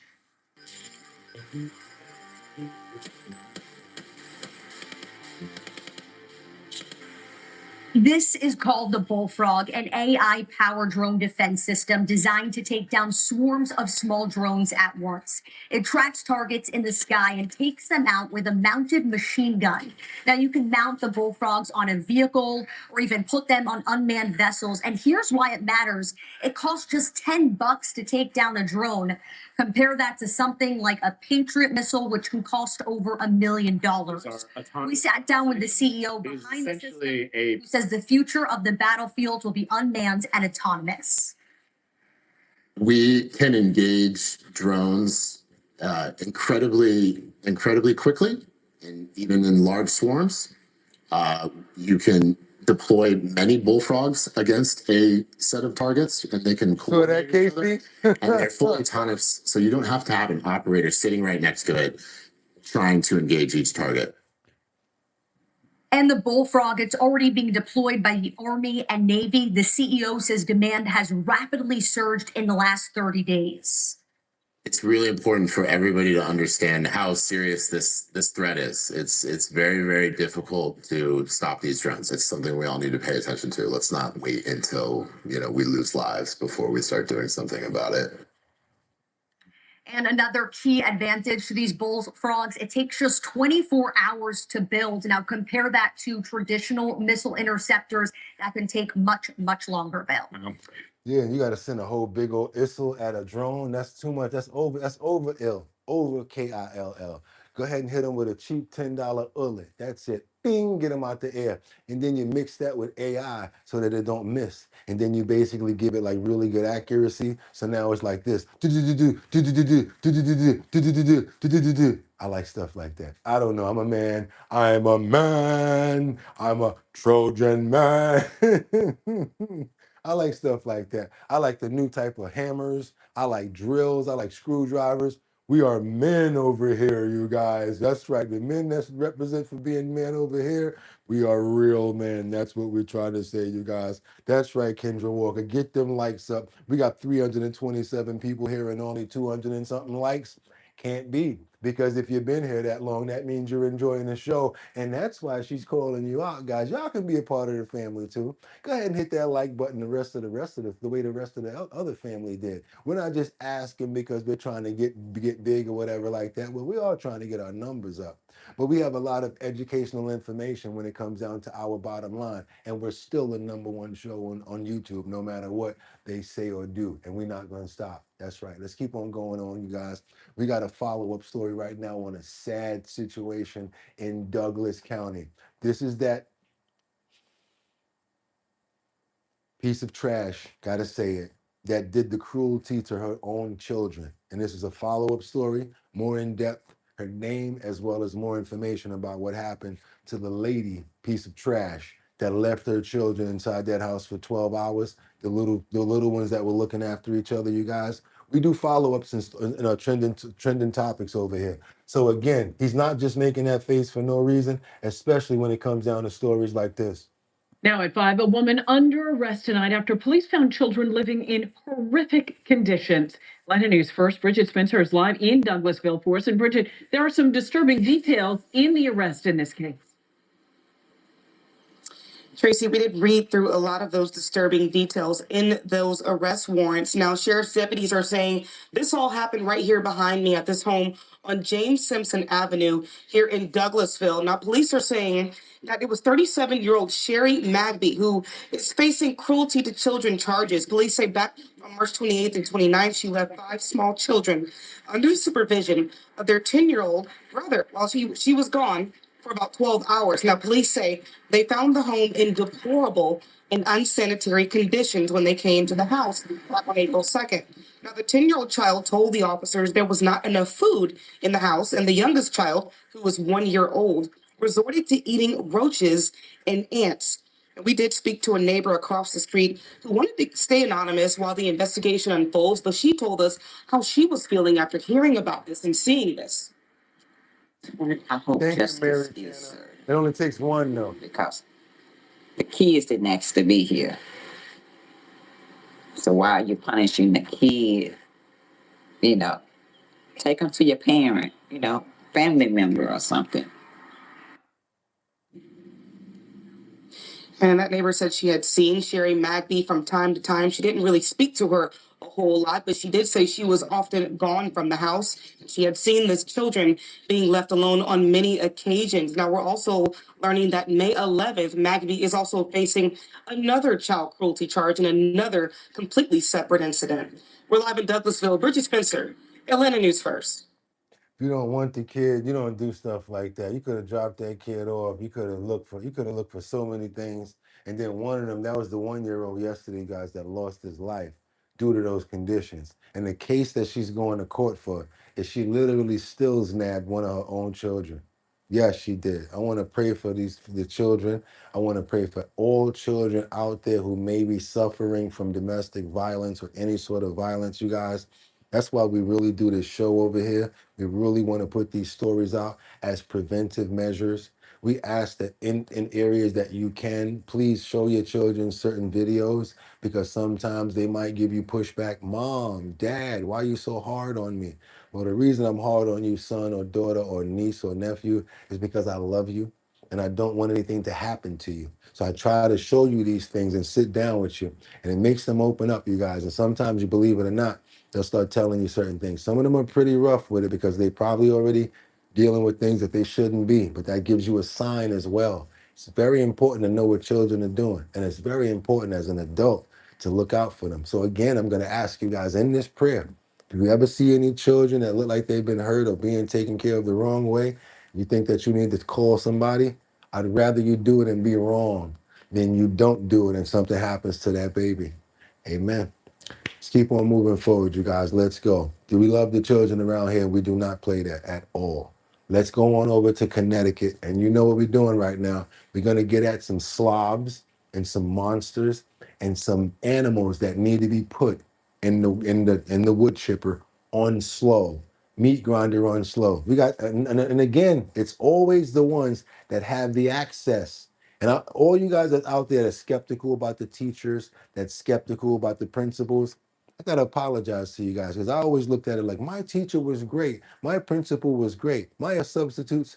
You never know nowadays. So if you're skeptical, I'm not even gonna say nothing. I think you're right. Stay that way. Let's get on over to Connecticut. We got a former substitute teacher.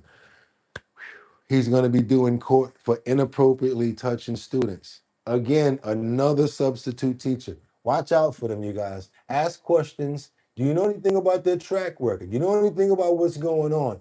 Ask these questions. Well, happening today, a former substitute teacher is expected in court accused of inappropriately touching students in both Hamden and Branford. Jack Gill is charged with 4th-degree sexual assault. According to his arrest warrant, he told police he did not touch the students on purpose. Gill is expected to enter a plea today. What happened? And my question is, why these stories be so fast and they don't be showing a picture? Like, why are they trying to defend the pieces of trash? I don't understand that. He already got locked up. He got a mugshot somewhere. You know how hard it is to try to find some of these pieces of trash images, but as soon as it's somebody from a CVS or some little stupid robbery, they pictures all over the internet. Why do they protect people like this? I'm asking y'all. Why do they? You can't find an image of nobody. Oh, they don't want to get sued. Sued about what? You see what he just did? Yeah, let's keep on going, you guys. I want to pray for all of the children that's dealing with these situations. I want to let all parents know it is okay. And if I know I got a child myself, and I do feel that it's okay to be like, yo, E, come over here. Sit down real quick with me. I want you to watch this video and tell me what you think. And let him see something like that, not too much, and see what he got to say to me so that this way we can have a conversation about it. So when we have that conversation, I can say, well, that's why I'm the way that I am with you. And hopefully you understand that I love you and I don't want anything to happen to you. Hopefully he takes that in on for my training and the way that I've been with him and say, you know what, Dad, I understand. That's what we're looking for around here, communication so that we can know what our children are doing. Amen. Let's keep on going, you guys. That was the full circle I'm talking about. That's the full circle. Sued. He should be ashamed. Exactly. We're talking about sue him. He need to be hung by his you-know-whats, messing with a child. What type of justice is for such black unlikely people? Always keep an eye on your children. That's right. Let's go. Keep on. What you say, Mary Tanner 3118? Homeschool is so much better all of a sudden, huh? Not even all of a sudden, but look, they normally do show it. But what's going on with that? Yeah, what's going on with that? Show the image of him. He need to be hung by those, period. I appreciate your comments. Kendra Walker, Jay Woods, definitely appreciate your comments. Let's keep on moving forward to Long Beach. We got a man that's fighting off a woman who's attempting to kidnap his great-granddaughter out of a stroller. I'm going to say it again. We're going to get over to Long Beach where we got this man, an old man like in his 70s. All he doing is walking his granddaughter in the stroller because you know the grandparents love their grandkids, right? Some social worker, mental. How is she a social worker and she's running up on this old man trying to take his granddaughter from him? The exact words that I'm telling you guys, because you know I don't play around about stuff like this. Look at this nonsense right here. And the reason I ask you guys to double tap the screen is so people can see stories like this. That's why Kendra be flipping out, oh, it's 300 people in here and then only 200 people. That's right, because the more likes we get, the more we get these stories out. It started as a leisurely stroll, but it suddenly became a fight to save his 14-month-old great-granddaughter from a kidnapping. Yeah, the frightening incident took place on Monday in Long Beach. Police say the great-grandfather was pushing the little girl in a stroller when suddenly a woman, who is a licensed social worker, tried to take her. Okay, I gotta go there because somebody asked the question right off the bat. Brian King Falcone 7442 says, how is she a social worker with a mental problem? They said it, I didn't. Telling you right now, Brian, it wasn't me. I'm going right back and I'm gonna do it again so you can hear them say it. Father was pushing the little girl in a stroller when suddenly a woman, who is a licensed social worker, tried to take her. But the 75-year, make it 79-year-old man managed to wrestle the would-be kidnapper to the ground until cops arrived. Long Island reporter Krista McNally is live in Long Beach tonight, where she spoke to the girl's mother about the terrifying encounter and her grandfather's heroism. Krista. Terrifying indeed. It was a very scary situation here on West Penn Street and Laurelton Boulevard in Long Beach, where that 79-year-old great-grandfather was walking the child on Monday when there was an attempted kidnapping. That's according to the child's mother, who spoke with us on camera but did not want to show her face. He's almost 80 years old, and he fought with his life. And it could have just ended so much worse. In this exclusive video, just moments before the attack, you can see the great-grandfather pushing the stroller on his daily walk. Minutes later, Heather Magone, seen here walking behind him, ran over and was claiming the baby was hers. The woman started unbuckling the safety straps and tried to take the 14-month-old from the stroller, according to Long Beach police. He said she was like, You heard Casey, right? Go Gramps, Strong Island. That's right. That's right. clawing at him and biting him and grabbing him. And he just kept kind of holding her down. The attack so forceful, Magone was able to rip the covering that was secured to the stroller, according to the parents. Police say the baby's great-grandfather got the woman on the ground with one hand and held onto the stroller with the other. You're not taking my grandbaby. I'm talking about Grandpa got the power of Grayskull out here. He was like, I have the power. And you know, we got a couple of people that saying like Faye-Faye's like, should have gave him the 2-piece with the biscuit. Boop bap, boop bap. Should have gave him should have gave her the 2-piece with the biscuit. Exactly. She started yelling, this is my child, this is my child, I have a license. Mom says neighbors heard the commotion, ran out to help, and called 911. The great-grandfather called the parents, who rushed to the scene and were reunited with their child, who was unharmed. Magone was then arrested and is facing charges for kidnapping in the 2nd degree. The 40-year-old is a licensed social worker in Long Beach. Hi, Heather Magone, licensed clinical social worker. She helps people. Her job is to help others. And then we reached out to Magone's lawyer for comment and have not yet heard back. Somebody said the girls in prison need to get her. Was arraigned and held on $50,000 cash or $100,000 bond. And as for the great-grandfather and his great-grandchild, Mom tells me they're back to their daily walks. That's the latest from Long Beach. Krista McNally, Channel 7, Eyewitness News. Wow, what a frightening ordeal. Krista, thank you. It started as a leisure. I'm telling you guys straight up and down. We already said it here on Our Bottom Line. It's to the point where we can say something and make it up, and it's going to happen. We can just say it, and it's going to happen. I want to pray for that grandfather. I want to pray for that beautiful granddaughter that gave him that energy. Because let me tell you something, what I noticed. When my grandfather had his first granddaughter, and he used, oh my God, he used to light up when he saw her. So that gave me an idea what he did when he saw me. Grandparents are just different types of people. I don't know if you guys saw that collage where the grandmother was buying shoes and the son was like, you never bought me shoes like this. And she said, look here, where you don't supposed to be is where you don't compare. And then there's another one where the grandmother is pushing, like the mother is pushing the kid in the stroller and the baby said, oh, I want that toy. And then the mother said, no, you can't have that. And the grandmother just take the toy and slide it. Y'all know what I'm talking about. Grandparents have a special sort of bond. And don't think that just because they old, they can't hand out 2 pieces and biscuits, because they can. Shout outs to all the grandparents. I love you. I'm so glad that I was raised by good, forthright, and phenomenal grandparents. Shout out to Buddy, Shotgun Buddy. That's right, my grandfather. Shout out to Minnie. I had 2 grandmothers, and both of their name was Minnie. And shout out to my other grandfather too, Willie. Amen. Thank you guys. Grandfather, stand up. Jordan Dowdy, thank you so much for the $5 super chat.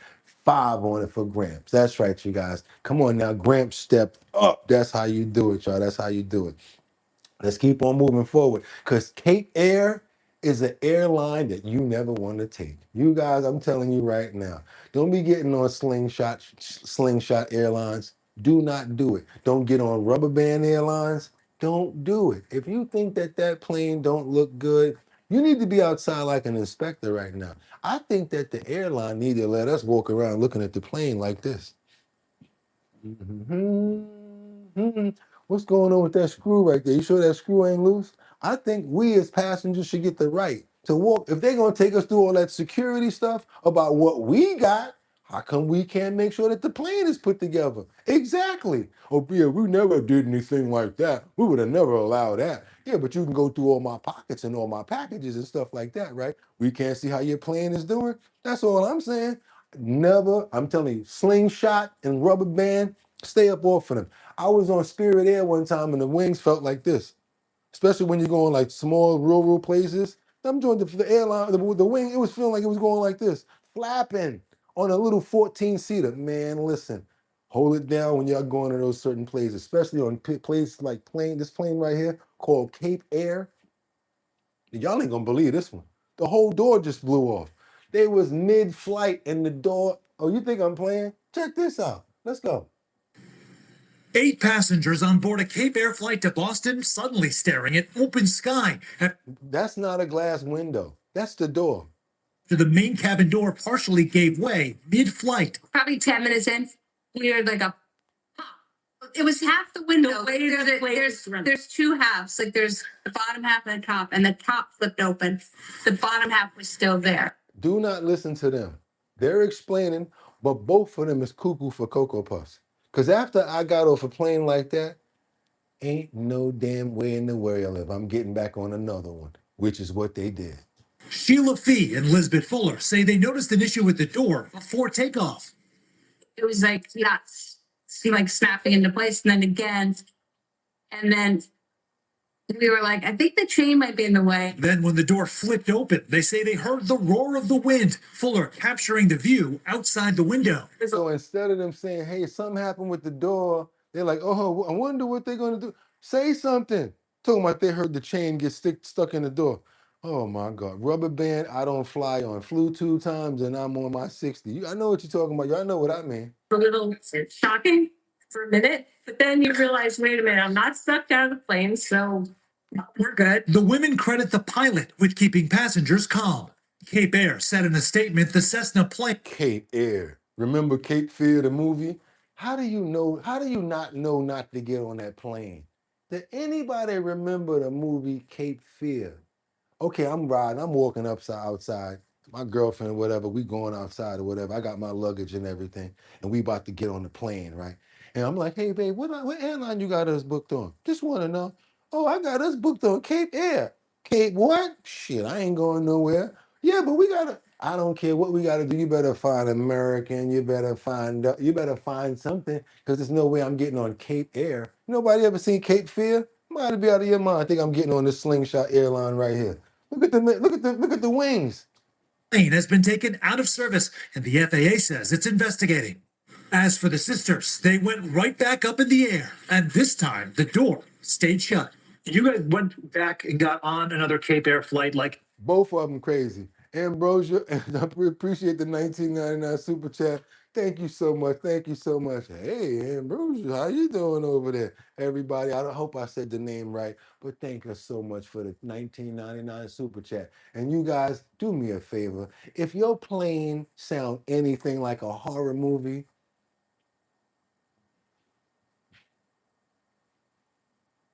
come on now. Friday the 13th Airlines. You know what I'm saying? You ain't getting on that, right? You ain't getting on Chucky Airline. You know what I'm talking about? You're not getting on these airlines. So what the hell make you think it's okay to even name this airline Cape Air? Okay. All right, y'all, let's go. how much longer after this? Like an hour and a half. Wait for the plane to get there. And she was the same pilot. Yes, which was good. It was like, we felt good about it. Sam Brock, NBC News. Oh man, yeah, they lucky it wasn't no snakes on the plane. They lucky it wasn't no snakes on the plane. I'm talking about that right there just took me through a whole circle of events, you guys. I'm talking about that's crazy right there. That's crazy. You guys subscribe to the channel for more content like that. That's what I'm gonna say. Because I'm telling you, I'll go looking for stuff like that. No airlines, little motherfucking plane. There you go. She trying to start a $1 or number one spot. Yeah, you know what? I ain't mad at her. That's nice right there. You know, I like that.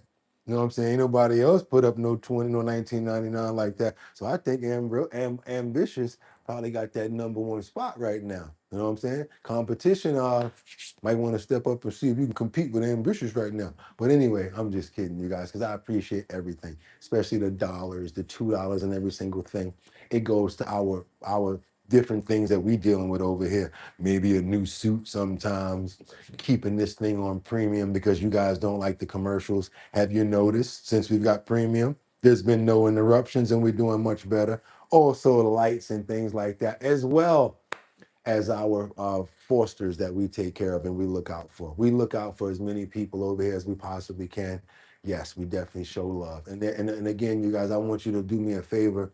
Whatever state you in, if you are aware of any apartments that are available, if you know of any jobs that are available, if you know of any sorts of, let's say, soup kitchens and places where people can get things, we have a Discord.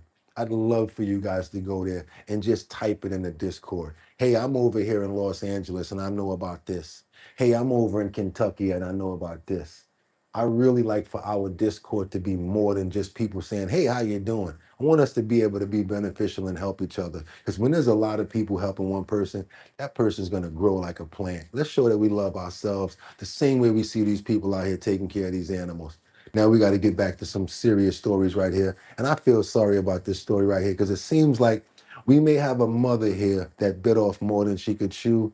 And it's really sad. We got a situation in Miami, where we got a mother that's been arrested after her son was found wandering in the Miami streets.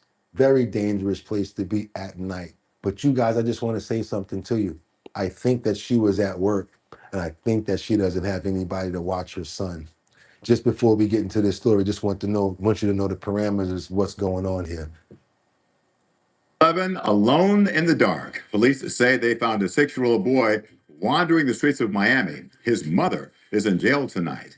Good evening. I'm Jim Barrett. Lauren Pastrana has the night off. CBS News Miami's Abby Dodge is your reporter live at the jail. She talked to the Good Samaritan who called 911 and has more on where the child and his mother had been living. Abby.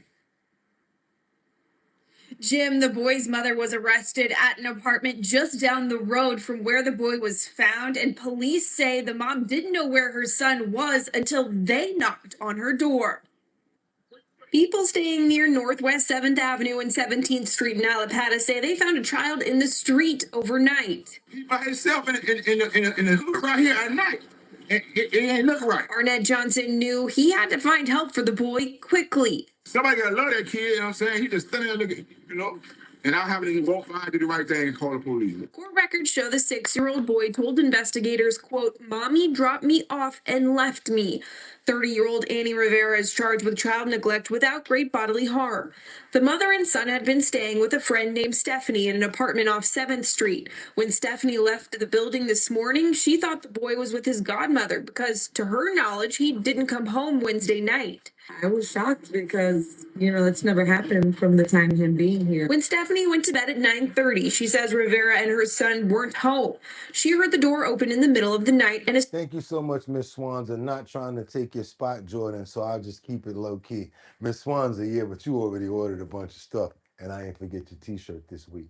Thank you so much, Miss Swanza. And guess what? It's just some of you guys that stand out so much, and you create such a great impact on the show, bring a certain sort of light that we love so much. So all of you guys, all you new people, I just want to tell you guys, this is going to be a great summer because of you. You guys bring so much appreciation to this show. I don't even care about those crappy numbers or what's going on. All I care about is you guys. We could have 5 people here, and I'm still going to do the same show. So get right with the numbers, y'all, because y'all know what is going down. Still a #1 show no matter what, even when they get janky with us, because we, sometimes we rub them the wrong way. Like Bobby said, my bad, like Johnny said, do you feel the magic in my hand when I touch and rub you the wrong way? assumed it was Rivera. She says the mother has been staying with her to save up for a place of her own. She tries her best to be the best mom, and she works. She says she's trying to saving up to get her own place, and she tries her best to be the best mom. And she also went there and brought the kid there because she thought that she needed a place to stay. Now, I don't know if I want to agree with this. Keep pushing positive, good work. Thank you so much, DT. I appreciate that. Everybody showed love to DT and Miss Swanza. Now, that's why on this story right here, I have to look at it a little different. She's trying to work, but that does not mean that you should leave your children alone, you guys. I see you trying to do it right in the one accord, but on the other chord, you got to really try to find a way to make it happen. And I appreciate the fact that people are understanding what's going on here. In the middle of the night and assumed it was Rivera. She says the mother has been staying with her to save up for a place of her own. She tries her best to be the best mom, and she works, and she's trying to do what she needs to do. Police say Rivera has past allegations of inadequate supervision documented with DCF. This child could have been hit by a car. It could have been picked up by somebody that's a predator. So it was a good thing that all turned out well. The child is good. He's in good health. And the person that is responsible for the child will end up in jail. I feel bad because, like, you know, that's his mom. And he doesn't know what's going on. So I feel really bad. I feel bad for her. I feel bad for the son. And I just hope everything works out. The child is now in DCF custody. Live from TGK, Abby Dodge, CBS News, Miami. That's bad because now the child is in custody, like foster care. You know how it is once they get in that system. My nephew was in there for a long time, you guys, and luckily he was able to get out. And I bless my nephew, and I want to bless everybody, whoever was in the system or whoever had to go through things like this. I pray that the mother gets her stuff together and finds a job and actually finds some help, because that's a situation there where community could have probably helped out if it was a situation where she was at work and needed somebody to babysit. She would have probably known more people, more good people, probably some old lady somewhere, some abuelita somewhere that would have took care of that baby. I appreciate you guys for understanding what we're saying here. Want to pray for the baby as well. Amen. Well, a 6-year-old, and glad that he's healthy. Amen. Let's get on over to another 6-year-old, you guys, and you're going to really love this right here. Let's get into this one right here. I love to show stories of greatness and stories of, let's say, good merits and just being good. The good thing about this is when you have a child that's around older people, they start to pick up on older people. I learned that a long time ago. That's why you can let them be around them to learn stuff, but you don't want them learning too much of the old bold stuff because you don't want them acting like an old person. You still want to let them have their own character. But yes, it's great to have your children around your old granduncles and your grand aunts as well, and your aunts and our grandfather, because they teach you certain things and they show so much love to them. Here's a fantastic story of a 6-year-old from Maine. That's right.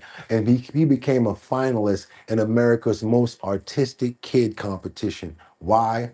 Being brought up by the right people, respected and taught how to be a good kid. That's all that it takes. I know it's really hard out here because a lot of people need support, but when you have the right type of support, let me show you the type of kid that you can actually create right here. Let's get on over to Maine. I want you guys to see how good this 6-year-old is doing right now that he has become a finalist in the America's Most Artistic Kid competition in Boston. Let's go. Every year, a young artist is recognized on a national level through a program called America's Most Artistic Kid, presented by Bob Ross. It's an opportunity to embrace the joy of painting, and a 6-year-old from Dexter, Maine is one of 4 finalists. WBZ's Paula Eben introduces us to Avery Brown. About mountains, about grass, about skies. Those are the things that piqued 6-year-old Avery Brown's interest since he was 3 years old. That's also when he started following Bob Ross as he watched him paint with his grandmother, inspiring him to paint his future. I like the colors. I like the pictures of, and I like the pictures of shapes. Without realizing, Avery tapped into an exceptional talent, which is why he's now a quarterfinalist for America's Most Artistic Kid, presented by Bob Ross. Do you guys see these photos and these paintings that this 6-year-old created? I want you to see the ones that he started with when he was 3 years old, because the ones he started with when he was 3 years old are probably the ones that I'll be able to paint. Okay, I'm being honest here. Graphics and Photoshop, I rock with that. But this sort of work right here, this is talent. This is a blessing. Everybody don't got this gift.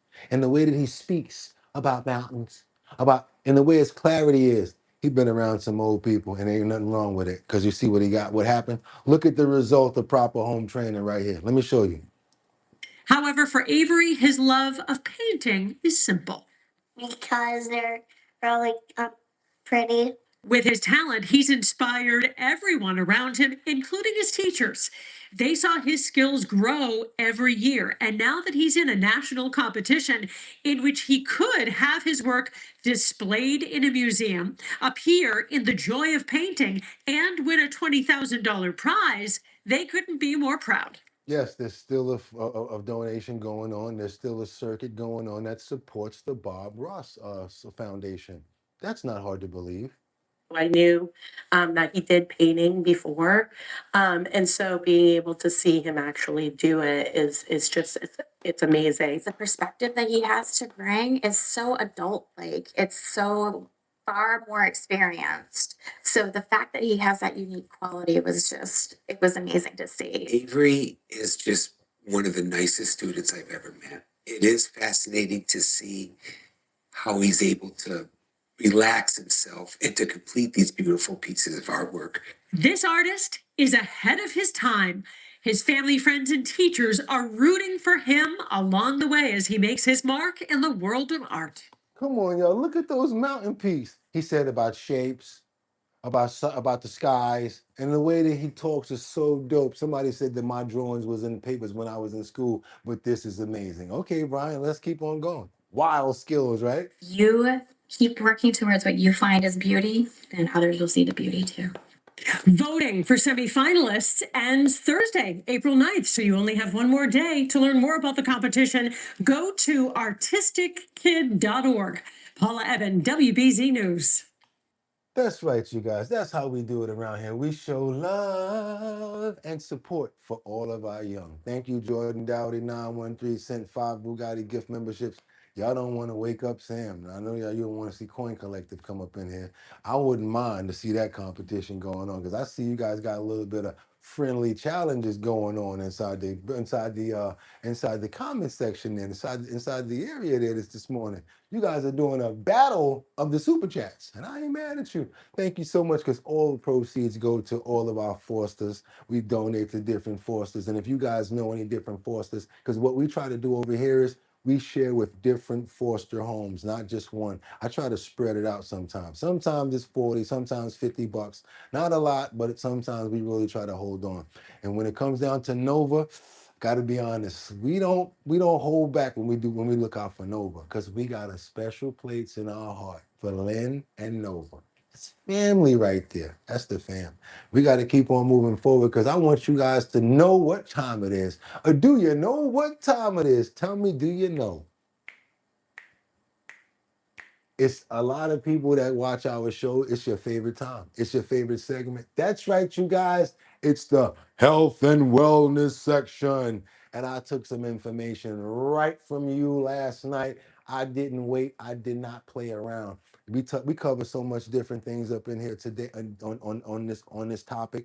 We cover everything health and wellness. And if you guys want, I'm going to prove to you how I take information and I might just implement it the next day. Somebody might put up a photo. I'm going to grab it and throw the logo up. Boom, it's in the post notification the same day. How does he do it? Because I pay attention to what we got going on here and I care about us. And I know with doing that, you ain't going to do nothing but get right. So again, it's about that time, you guys, for the health and wellness section. And if you guys want to see more stories like that and keep on seeing our show, go ahead and subscribe to the channel, become a member, and give me all the money in your pockets. Nah, that's kidding. I'm just playing around because that's where I got, you know what I got that from? Snap It to a Slim Jim. That's my guy, Macho Man Randy Savage right there. But you guys, don't worry about the dough because we know it's real out there. But what you can do is get those likes up. Go ahead and get those likes up. Let me see if I can do some enticing over here. I don't know if we can make them move a little bit over here, Kendra, but let's see. We got a couple of keychains left and we got a couple of decals left. I want to know if maybe we get 500 likes if we give out 6 of these and you guys hit me in the email. Hit me in my email address with your address. 6 people are going to receive 6 decals. And if you get over 500 likes today, there's going to be 6 people receiving 6 keychains. So I need you guys to go ahead and get those likes up to over 500 so that 6 people can receive. That'll be 12 people right there. And I'm going to tell you something. A lot of people don't send me their address, and I'm telling you a cheat right now. They don't send in their address. And they don't do it. But sometimes we get over that 500. So sometimes it's just 3 or 4 people sitting there. So I'll make sure that they get their decals and they get their keychains. If you don't believe me, ask the chat. They will tell you. Some people trying to get 2. Some people really trying to get 2. You know what I'm talking about, Sam, right? I could take 2. But yes, if we get over 500 likes, 6 people are getting decals. If we get over 500 likes, 6 people are getting keychains. And remember, when you get this keychain, take that blue sticker off of there because that's protecting the plastic. We want you to make the first scratches, not it to get scratched up in the plastic. That's a cover right there. Snatch that off. That's film. So you guys can have a crispy, brand new keychain from Our Bottom Line. And that's what we're doing over here for 12 people. 6 keychains and 6 decals. Got to keep on moving because we got a lot to get into. Today, because you said it and because I love to pay attention to what you got going on, you got to give the people what they want. You guys asked about potato chips and you wanted to follow up on that. So guess what? I went in and I got this situation right here. We updated it because the first time we did it, we already went and covered potato chips. I'm like, Boogotti, didn't we do that? Yes, we did. A lot of people didn't see it. And a lot of people didn't know the updated information. So we go in there since we got updates on our last follow-up anyway. Let's get into it, you guys. We got avoid these 10 potato chip brands and 4. That's right, number 1, 2, 3, 4 that are safe. We're not playing around today. We're going all the way in. We're going to play this down to the pike. Hopefully you guys stick around because this is going to be a long and really detailed video. We're going to be talking about potato chips, the carcinogens, what they're cooked with, even the spices that they're cooked with, because guess what? The spice that you can put on the potato chip can affect it and can give it salmonella poisoning. It could be a perfect chip, but the seasoning could do something to it, or the processing could do something to it. What's your favorite chip? I'm asking right now. What is your favorite potato chip? We got people that like Pringles. We have people that like Doritos. We got people that like Lay's. We got people that like Utz. We have people that like all different types of potato chips. I need to know your favorite potato chip right now. I'm going there. We got fam that says Pringles. We got Ruffles from Colessive. Ruffles have ridges. Remember that? Brian, we got I Eat Baked Chips. Fantastic. Keep doing it. Before we go to bad aspect, I just had a load of taco Doritos. Boom, Jordan. I hear you. What else? We got Fritos. We've got barbecue Lay's. Yum, Jordan. I don't eat chips. Baked chips. Yes, we do. Plain Lay's. Least ingredients. Son eats hot fries and Takis. Ooh, your son eats hot fries and Takis. Be careful with that. Also, nothing no more. Baked Lay's, Frito Lay's plain. I don't eat potato chips. Wise. Jay's Ripple potato chips. Homemade. How are we doing then, Joe Jordan? Don't eat them unless they're cut potatoes and you make them yourself. Kettles. Plain Lay's. We got don't eat potato chips. Sun chips. Wow. Salt and vinegar. All kinds. Okay, here we go. Let's get into it, you guys. I'm going to give you the channel. Going to give you the name so you can have this on your own to look at later. And yes, it's already in the link in the description.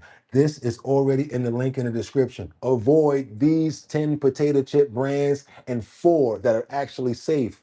All foods uncovered. If you appreciate the content and you want to see more stories like this and you love our show the way that we love you, go ahead and subscribe to the channel, become a member. Hit that notification bell down there so that you know when we're on. We're about to get into it. We're going to run through it, you guys. We got to do it. We got to avoid these 10 chips. I'm sorry. Lay's is first. Oils and GMOs. Utz. Made with cottonseed oil. So it's beyond when it comes down to pesticides. Those Utz chips are made with a whole nother type of oil. It's cotton, like the clothing, cotton. And because they're using the cotton oil, that means that the pesticides are not looked at because that's normally derivative for clothes. They have many ways to get around stuff nowadays. Don't let them play with you. They had more than 4 recalls because of situations like this. And Sun Chips is definitely another one because it has more sugar and twice the sugars and salts than your coffee. It's not a game. So many recalls on Sun Chips, you wouldn't believe it. Let's get this updated information, you guys, right here. Let's go. Ingredients so processed that one brand legally can't even call its product a chip. And here's the good news. Stay until the end. because I'll also reveal 4 brands that are actually worth your money, brands that use real ingredients and don't treat your body like a chemistry experiment.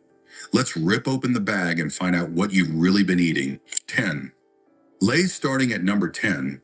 Lay's is the best-selling potato chip in America, and on the surface, the ingredient list looks harmless. Potatoes, vegetable oil, salt.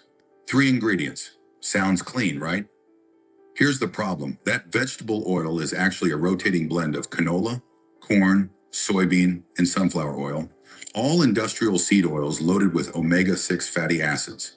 And because the label says /or, you never actually know which oil is in your specific bag. That's because they make the bags pre-made already, and they already have the ingredients pre-made, so you can never know which type of oils that you're going to actually be using. So whatever they make it with, plop in the bag, close it, and sell it to you. Just keep on going.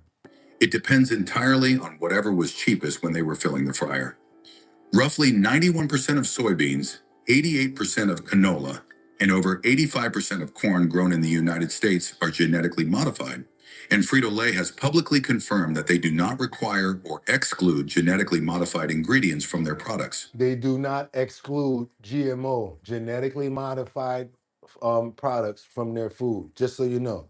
But it gets worse. In December 2024, the FDA issued a Class 1 recall on Lay's Classic. That's the agency's most serious classification, meaning there's a reasonable probability of serious health consequences or death. Over 6,300 bags in Oregon and Washington contained undeclared milk allergen. For someone with a severe dairy allergy, that's not a labeling error. So a lot of them contain the milk allergen. So if you're not supposed to be having milk, if you're lactose intolerant, a lot of people got sick just because they were eating potato chips that had stuff in it that they didn't even know that would trigger your lactose. Got to be careful. Sent tons of people to the hospital eating these Lays and a whole bunch of class action lawsuits. That's a trip to the emergency room. And here's what really stings. The UK version of Lay's, sold under the Walker's brand, switched to a healthier, high monounsaturated sunflower oil. But we accept a lot of crap that the UK don't accept. Back in 2006. They even set up their own sunflower farms.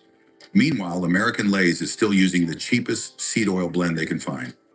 Same parent company, PepsiCo. Different standards depending on which country you live in. 9. Utes. At number 9, Utes might not be as famous as Lay's, but it has something Lay's doesn't. One of the worst recall track records in the entire snack industry. One of the worst recalls. And this is all over the Walmarts, every store you go into. And guess what? I used to like Utz. I thought they was good. Whoa, when you hear about what's going on with this one. Recalls will scare you to death. Why? Because you don't know what's going on. 9. Utes. At number 9, Utes might not be as famous as Lay's, but it has something Lay's doesn't. One of the worst recall track records in the entire snack industry. Utes is the only major chip brand that uses cottonseed oil as a primary frying oil. And here's why that matters. Cotton is not classified as a food crop by the USDA, which means it's... Cotton is not classified as a food crop. Yeah, so they're using stuff that's not even classified as food. Is the only major chip brand that uses cottonseed oil as a primary frying oil. And here's why that matters. All right, Sherry, see you. Cotton is not classified as a food crop by the USDA, which means it's exempt from many of the pesticide regulations that apply to crops people actually eat. So the cotton used to produce that oil may carry higher pesticide residue than oils from food-grade crops. But the bigger concern is their quality control, or lack of it. In January 2024, Utes recalled roughly 1,200 bags of Wavy Original in New York because the wrong seasoning ended up in the bags, meaning undeclared milk allergen. In 2018, they recalled over 96,000 bags of Carolina BBQ chips across 30 states for undeclared soy allergen. Oh, I forgot to tell you, the same manufacturer, they might make bags of chips for 7 different companies. So you're gonna come to me, all I do is make chips. Okay, cool, what kind you want? Okay, cool, you want Utz, you want this, you want that? It's all coming out the same factories. So that means that all of it's what? Has the same treatment and the same processes. So now they got to recall and check out all of these companies. But I want you guys to be aware of all of the companies that fly up under this umbrella, like TGI Fridays and a couple more. Let's go. And additional recalls have hit Utz owned brands like Golden Flake and Good Health for the same types of mistakes. A single recall is a manufacturing error. Multiple recalls across multiple brands over multiple years is a systemic quality control problem. And if you have a food allergy, this pattern should genuinely concern you. What most people don't realize is how many brands Utz actually owns. Boulder Canyon, Zapp's, Golden Flake, Good Health, Bachman, On the Border, and TGI Fridays, snacks all fall under the Utz umbrella. So the quality control issues at one facility can ripple across a surprising number of products on store shelves. 8. Sun Chips. At number 8, Sun Chips is one of the most successful examples of health-inspired marketing in the entire chip aisle. Multi-grain, whole wheat, brown rice flour. It sounds like something. I ain't gonna front. I used to eat Sun Chips like they were going out of style. The orange bag, because I'm thinking that they're good. The name is Sun Chips. I'm a kid. I don't know no better. A nutritionist would recommend. But flip the bag over and read the actual ingredients. You'll find added sugar in what's supposed to be a savory snack. You'll find maltodextrin, which is a corn-derived additive with a glycemic index between 106 and 136. To put that in perspective, regular table sugar has a glycemic index of 65. So maltodextrin spikes your blood sugar nearly twice as fast as the sugar in your coffee. And then there's natural flavor, which is an umbrella term that can represent dozens of undisclosed chemical compounds. The same way like in dishwashing detergent and when soaps, they use that certain word fragrance because there's so many things that can fall up under that chemical compound. You guys, when you see stuff like natural fragrance and you see certain words, understand that's the way that they hide other in these foods and our products. We over here try to cut down on the cancerous things. We try to cut down on the carcinogens. We try to cut down on different stuff that's going to give us inflammation because all that promotes shorter living and not healthy life. We want to live healthy over here. Let's keep on moving. Let's go. Sun Chips also has a history of recalls. In 2024, Sun Chips Harvest Cheddar was recalled for potential salmonella contamination from a third-party seasoning supplier. In 2013, 2 flavors were pulled from shelves because of possible metal fragments in the flour. And possible metal fragments in the flour. These aren't chips that are cut to make them. They're shaped out of flour and some potato paste. Yes, you guys, Sun Chips. In 2011, Frito-Lay faced a class action lawsuit in California alleging that Sun Chips, made with all natural ingredients label, was misleading because the product contained genetically modified corn and GMO vegetable oils. The multigrain marketing creates an illusion of health that the ingredient list simply does not support. And I didn't know no better because I was a kid. You could not tell me that Wise barbecue potato chips or plain bag, the blue ones with the yellow writing, wasn't the. I used to eat them potato chips like they was going out of style. 7. Wise. At number 7, Wise chips pull off one of the cleverest labeling tricks in the industry. Right on the front of the bag, you'll see the words non-GMO potatoes in prominent lettering. The problem? That claim applies only to the potatoes, not to the oils. The ingredient. You heard that? They always got a workaround. You heard that, right? It applies to the potatoes, not to the oil. The potatoes are GMO. We ain't say nothing about the oil. How come y'all just can't keep it a buck with us and tell us y'all just trying to take us out? And it's all for the love of the dough. Let's go. You know why they did that too? Because the potatoes are already cheap. They're not that expensive. And they can't really get but so much on that. But they can play around with the oils and everything else that they put on it, i.e. the oils and the seasonings. That's what really take us out. Let's go.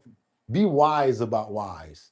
List includes corn oil and cottonseed oil, both of which are almost certainly derived from genetically modified crops. So by highlighting one non-GMO ingredient, Wise creates the impression that the entire product is non-GMO when it very likely is not. It's technically accurate and functionally misleading at the same time. But the real concern is what happens in the flavored varieties. Wise BBQ contains MSG, artificial flavor, and 3 petroleum-based artificial dyes, yellow 5, red 40, and blue 1. In the European Union, That's why I ain't got it all, because that red dye got me, y'all. Well, food is tainted, water system is trash, medicine can also be used to poison, plastics and everything. Perfume has no regulations. God bless us all. Sarah Cooper, thank you so much. And I really hope that everybody here is understanding that we bring this information out, not to scare anybody, but to let our family know what's going on out in this world. People are here that are very advanced. I know that already.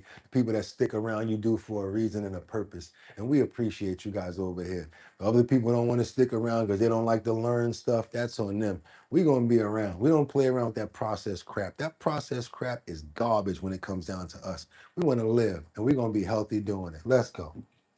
Any product containing those dyes would be required to carry a front of pack warning label that reads, may have an adverse effect on activity and attention in children. And the reason I forgot to show you guys is I want to bring it back because in the UK, it has to say this. And I forgot to tell you guys, there is red 40, there is yellow 70, and then there's blue dye. That's what they put in the Doritos. The Cool Ranch, all of them are derivative from petroleum. Misleading at the same time.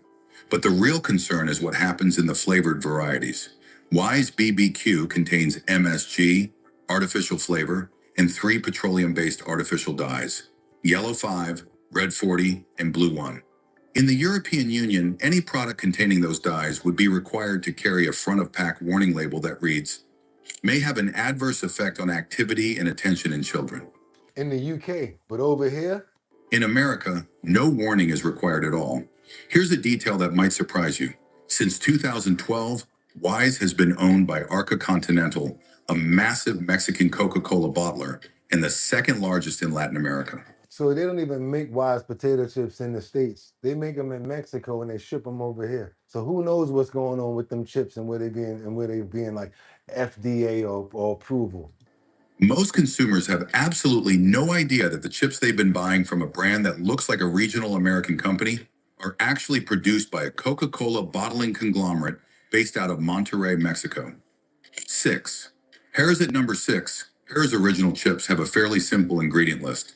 Potatoes, vegetable oil, salt. But their flavored varieties. The additives are crazy in hers. HERRS. Anybody like these chips? They're some of the most additive, heavy chips you can buy at any grocery store in America. Harris BBQ contains MSG, artificial flavor, 3 artificial dyes, dextrose, maltodextrin, and torla yeast. Their sour cream and onion contains MSG, artificial flavor, corn syrup solids, lactose, and sodium diacetate. Do they even, oh well, we put it on the bag that it got lactose in it. If you get sick, you can't sue us. Their cheese curls contain MSG. The cheese curls are almost the worst ever. The cheese curls and these puffed cheese doodles, do not eat that trash. I'm telling you right now, the cheese curls and puffed stuff, don't eat that stuff. Yellow 5, yellow 6, and palm oil. What sets Harris apart from other brands is the combination. They use explicit MSG across nearly every flavored product and combine it with multiple artificial colors and artificial flavors in the same bag. That combination of flavor enhancers, petroleum-based dyes, and undisclosed artificial flavor compounds makes their flavored lineup one of the most chemically complex in the industry. Those same dyes that appear across Hare's flavored products, yellow 5 and yellow 6, have been studied extensively. A California state health assessment in 2021 concluded that currently allowed FDA intake levels of food dyes are not adequately protective of children's health. In a 2007 study published in The Lancet, found that artificial food colors contributed to hyperactivity in the general population of children, and chip makers left. But independent ownership doesn't change what's on the ingredient label. Now you might think that these are good because they're not fried, they're popped. That's right, pop chips. 5. Pop chips. Approaching our top 5 worst offenders, Pop Chips built its entire brand around 4 words: popped, not fried. And for health-conscious shoppers, that sounds like exactly what they were looking for. One of the top 5 worst. But here's what popped actually means in practice. Pop chips are made from a reconstituted mixture of dried potato flakes, rice flour, and potato starch. That mixture gets pressed and heated under high pressure, and then oil and seasoning are added afterward. If that process sounds familiar, it should. It's closer to how a Pringle is manufactured than how a traditional potato chip is made. And just so you guys know, Pringles are not potato chips. They're manufactured and they're pressed into a certain shape. And then when we go to that, a lot of people are going to be feeling like they feel bad about these Pringles. I'm going to see if you can stop eating them after this, because I want you to. You need to. The Environmental Working Group classified pop chips as having moderate processing concerns. The rice flour raises another issue entirely. Rice absorbs arsenic from soil at significantly higher rates than other grains. It's a known carcinogen, and rice-based processed foods consistently test positive for inorganic arsenic. So while pop chips do contain less fat per serving, about 4.5 grams compared to 10 grams in fried chips, the ultra-processed nature of the product and the arsenic risk rice flour undermine the health messaging. And you guys thought that these was good, right? The Terra chips. 4. Terra chips. At number 4, Terra chips might be the single biggest health halo fraud in the entire chip markets. Yeah, The packaging shows colorful root vegetables. Taro, sweet potato, batata, yuca, parsnip. It looks like... So you're thinking you're eating like just the potatoes, just the roots, you know what I'm saying? The good stuff, right? Okay. Something from a farmer's market. And the premium price tag, often $2 to $3 more than regular chips, reinforces the idea that you're paying for something healthier. But here's what the nutrition label actually shows. Per chip, a Terra chip contains about 10 calories and 0.6 grams of fat. A regular Lay's chip contains about 10.6 calories and 0.7 grams of fat. The difference is statistically meaningless. Per serving, Terra Original delivers 150 calories and 9 grams of fat. Regular Lay's delivers 160 calories and 10 grams of fat. Donna Hunnis, a senior dietitian at UCLA Medical Center, has explained that dehydrating and frying vegetables removes water and concentrates calories, making the result not nearly as filling and much higher in calories than you might as well be eating a regular chip, is what she's trying to say. Eating those same vegetables fresh. Multiple nutritional assessments conclude that Terra chips are essentially nutritionally equivalent to regular. So you're doing nothing. They just trying to upsell you, and not at the end of the day, same processes and the same crap that they're taking you through. The good thing about us here, we're not just gonna beat the game up and not show you what is good. That's right. You stick around here, we're gonna show you what actually is a decent chip. Let's go. But now we got to keep on running it down, because I got to keep on warning you guys. And the first people that we give this to are our children. We put it in their snack bags. We let them run to the store and get it. And the next thing you know, they got all this red stuff all over their hands. That is red dye. That is stuff that's not good for them. It's derived from petroleum. Prices for a corporate product that delivers the same nutritional profile as the cheapest bag on the shelf. 3. Cheetos. Claiming the number 3 spot, Cheetos brings something that most chip brands on this list don't. A triple threat of MSG, artificial flavors, and petroleum-based artificial dyes in every single bag. The ingredient list for regular Cheetos Crunchy includes monosodium glutamate, natural and artificial flavors, and Yellow 6, also known as Sunset Yellow, a dye derived from petroleum. Flamin' Hot Cheetos add Red 40 to the mix. Those dyes require a mandatory warning label in the European Union, but no disclosure whatsoever in the United States. They good over here. They can sell anything they want to us, but the other countries, they got to put the label on it. You know why? Because in those other countries, they know that they're going to say, you know what, we're not taking y'all crap. So in other countries, they change the recipes. They change the ingredients instead of putting that on the bag, because they know that people are not going to purchase those products with those warnings on them. But they'll give them to us, and they don't have to put the warning on it. What do you guys think about that? Do you think it's right that they can have no warning labels on there for us in the United States, but when it comes to the UK, they have to have warnings on that? What's that about? The heck, 293 sales line standouts.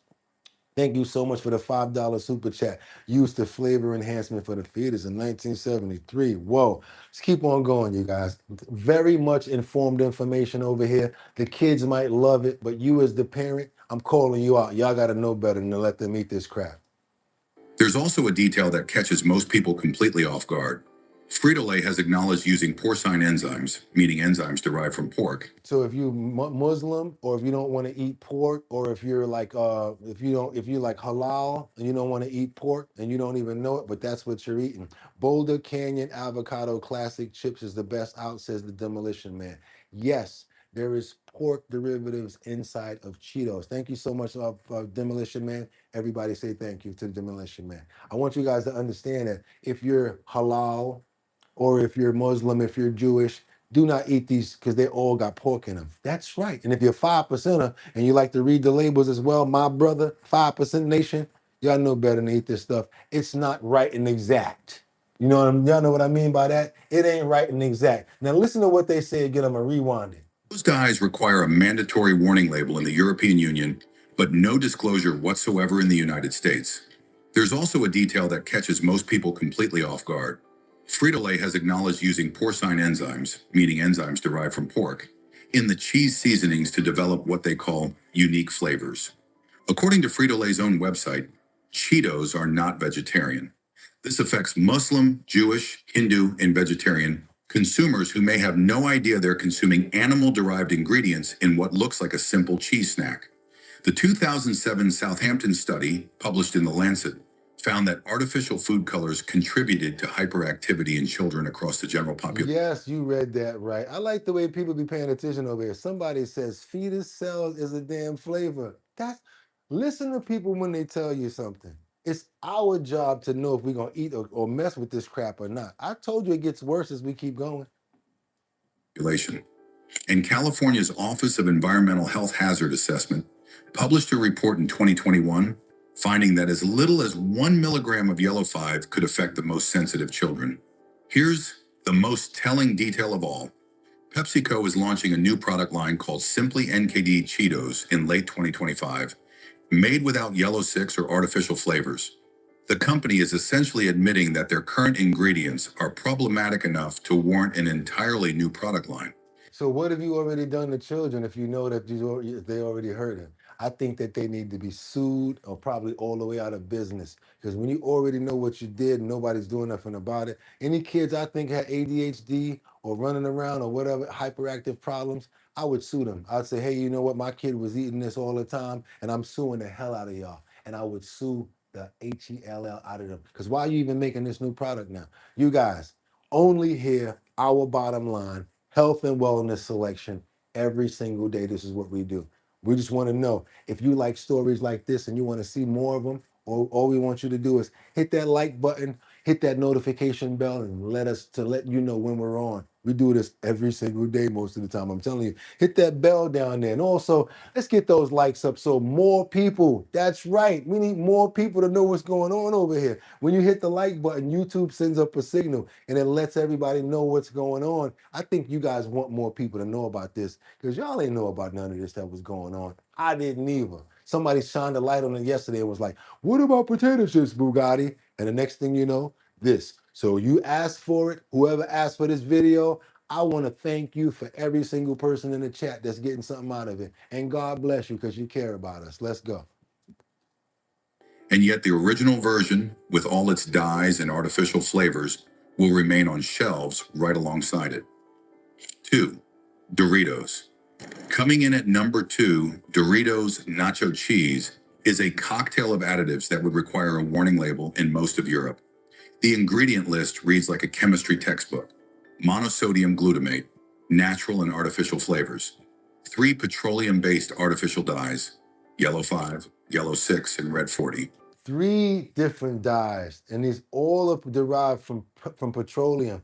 I think they need their ass sued. 10 parents get together, get a lawyer. Y'all could sue the pants off of PepsiCo. I'm telling you right now.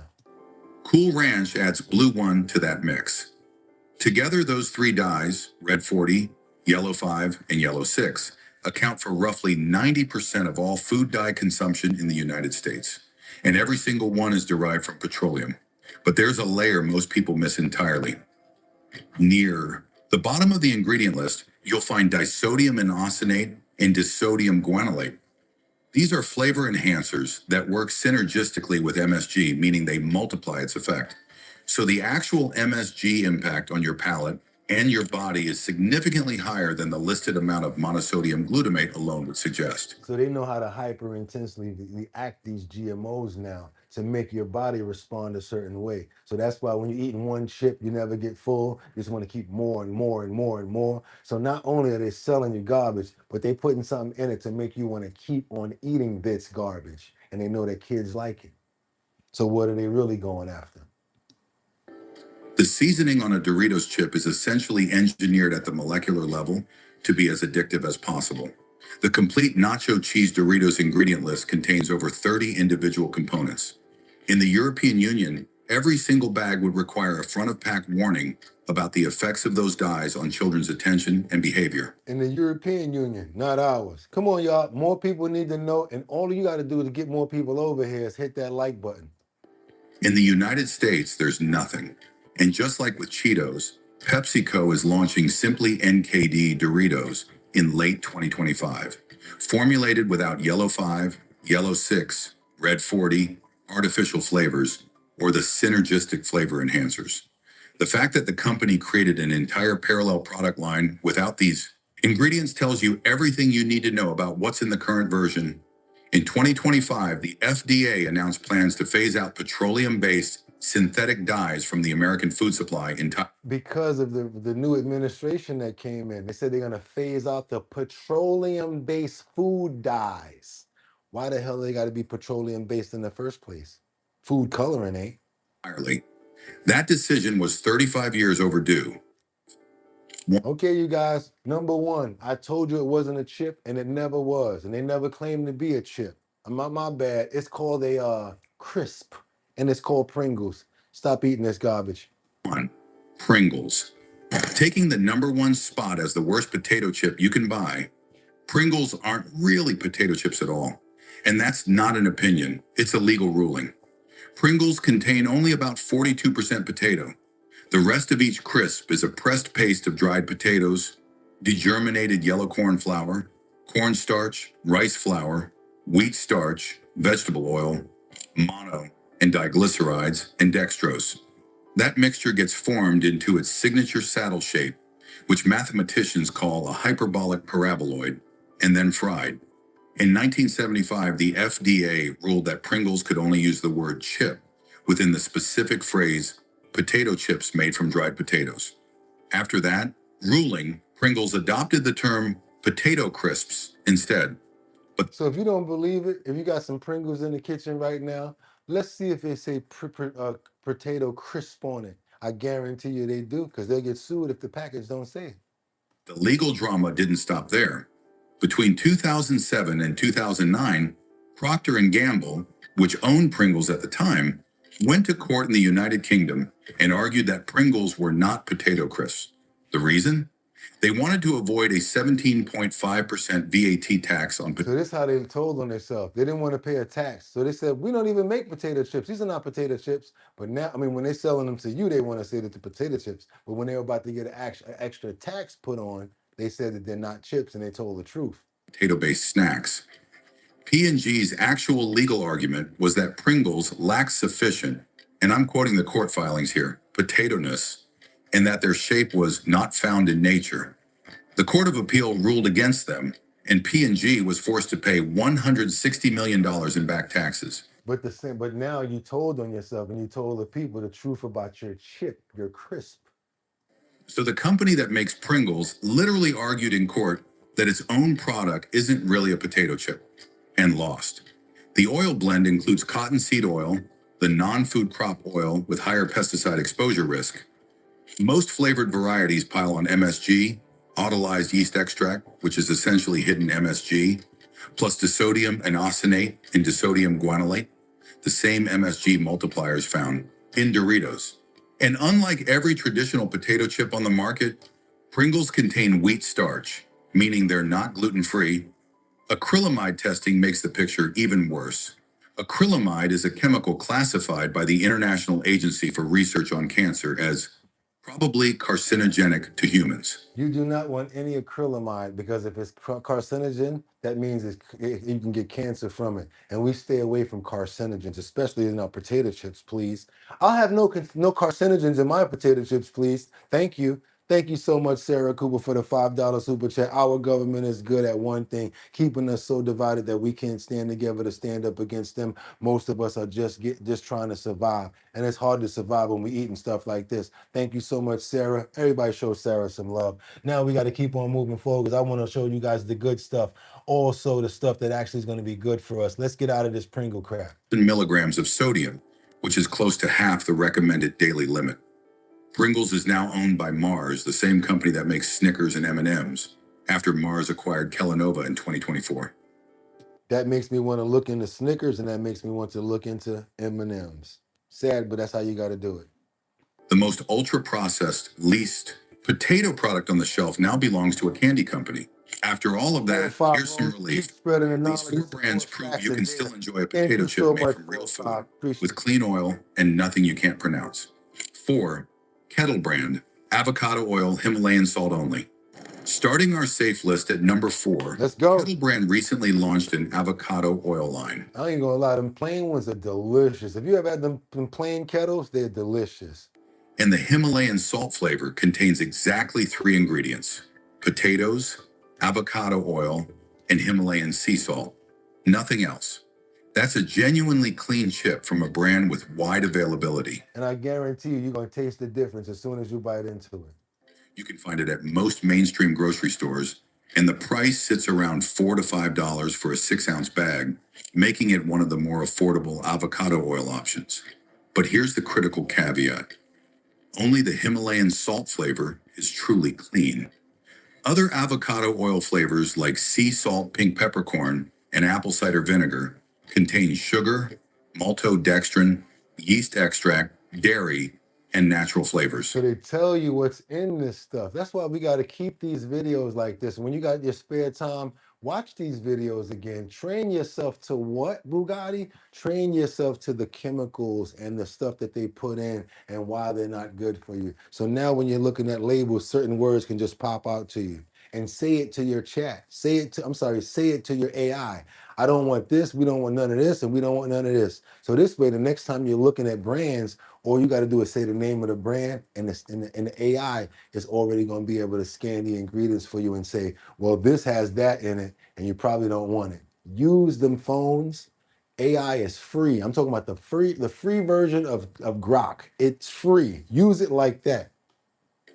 And the brand's organic line, which sounds like it should be the healthiest option, still fries in safflower oil, which is a seed oil. 3, Boulder Canyon, avocado oil, sea salt only. At number 3, Boulder Canyon's avocado oil sea salt variety delivers the same clean simplicity. Potatoes, avocado oil, sea salt. Somebody, I gotta say it because you're right. Eureka says $2 super chat. Thank you. Natural flavor is everything but natural. You guys, we love to get this information out to more people. We got to get those 500 up. If you have not liked already, we want to make sure that we get 500 likes on today's video. Why? Because you guys are going to be able to get keychains and decals. 6 people get decals, and 6 people are going to receive keychains. That's right, you guys. All we need to do is make sure that we see 500 and 501. We're going to be sending them out today. That's right. We make sure we look out for each other over here. 12 pieces, 6 and 6. And I'm gonna tell you right now, I always do this. A lot of times I go to my email and I never see too many follow-ups. So what I do is I make sure I get these out to the people that actually do send them out. And sometimes I do this. Since it's not that many people, I'll send both of them out to one person. So yes, you guys, I always make sure I keep my word. I'm a man of my word. I want to see if we can get up to 500 likes, and I'm going to give you guys the remaining keychains as well as the decals that we have left. We got about 12 left. Let's give them to you guys. Let's go. Let's keep on moving forward. I hope you guys are getting a lot of information, informative information out of today's segment. And please do us a favor. Feel free to send us in your videos and your ideas of where we should go when it comes down to the health and wellness section. Let's keep going. 3 ingredients. The Environmental Working Group rated this specific variety as having no processing concerns. At around $3.50 to $4.50 for a 5-ounce bag, it's the most affordable avocado oil chip available. And Costco carries jumbo bags that bring the per ounce price down even further. Get those Boulder Canyons, and some y'all already knew. A lot of you already knew. Y'all said it. A lot of you already said this name too. If you're looking for a clean chip that doesn't require a specialty grocery store or a premium price tag, this is the most accessible option. Keep going. Adopted enforceable standards for avocado oil purity. Keep going. Number so two. When a chip brand says it uses avocado oil, there's currently no guarantee of what's actually in the fryer unless the company independently tests for it.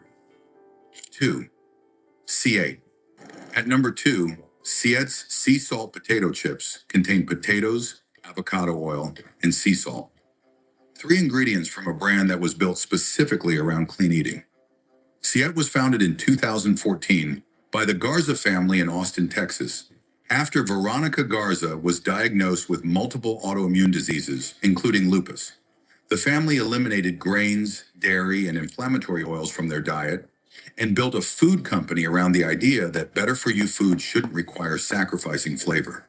Their flavored chip varieties use real spice ingredients like dates, serrano peppers, and guajillo peppers instead of artificial flavorings.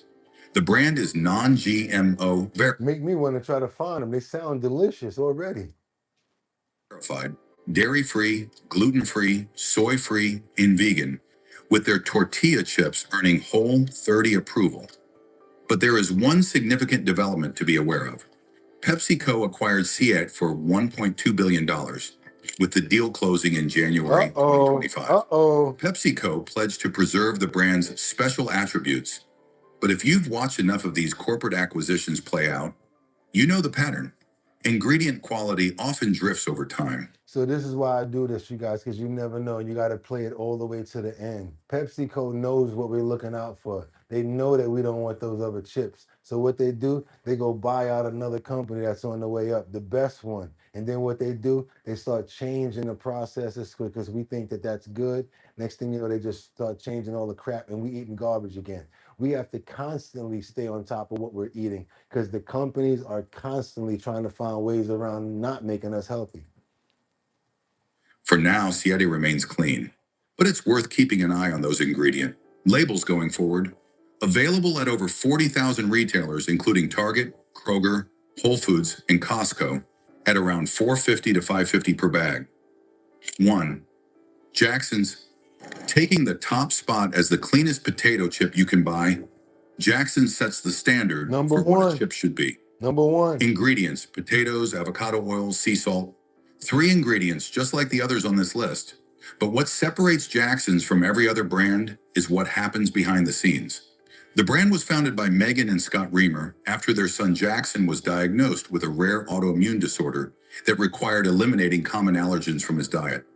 That personal mission shaped every decision the company makes. Jackson self-manufactures in a dedicated allergen. Somebody says that Jackson's are the best, and I hope I'm right. I hope I'm right. You got it. That was the number 1. You're right. You got free facility in Muskego, Wisconsin. No shared production lines. No risk of cross-contamination. Jackson's is the only brand on this list that claims to rigorously third-party test its avocado oil suppliers for purity. Given that UC Davis found 82% of commercial avocado oils are adulterated or degraded, that testing is not a marketing gimmick. It's the only way to verify you're actually getting the oil the label promises. The chips are certified free of all top 9 allergens: eggs, milk, soy, wheat, peanuts, tree nuts, fish, shellfish, and sesame. They're also non-GMO, verified vegan, gluten-free, kosher, paleo-friendly, and AIP approved. Jackson's, and all because they had to make a chip for their son that he can have. That was beautiful, guys. You can't forget a name like that. Thank you so much for the $3 super chat. Not much, but it's something. Guess what? It's a lot to us. We appreciate everything over here. We don't turn down Jack, and we appreciate you. They secured a $1.25 million investment on Shark Tank and were named by Instacart as one of the fastest growing emerging brands. One thing to watch: their flavored varieties like sea salt and vinegar and BBQ do contain maltodextrin, yeast extract, and natural flavor. So for the cleanest possible option, stick with the plain sea salt. At around $5 to $6 per 5-ounce bag, Jackson's costs more than the alternatives. But it's also the only brand that independently owns its manufacturing, tests its oil supply chain, and eliminates all major allergens. Can't get mad at that. They're a little. It costs a little bit more, but for what you're getting, it's worth it. Testing their own oils. Only thing is, I would tell you guys from everything that we got here, what I got from it is plain chips are much more better no matter what because of what they have to put on it. Because if you think about it, we're talking about chips, sea salt, and good oil. If you want to make your own, I'm gonna give you guys a little pro tip. Make sure that when you're slicing those on that mandolin, I think that's what they call it, that mandela. Forgot the name of the slicer. Make sure you go ahead and pat those chips very dry. That gets all the extra starch off of them. Make sure your water's got your oil's got a nice temperature, and drop them in there, you guys. The best way to do it is to do it yourself. If you really want to make some chips. I've been making chips all week now just because of this information that we got.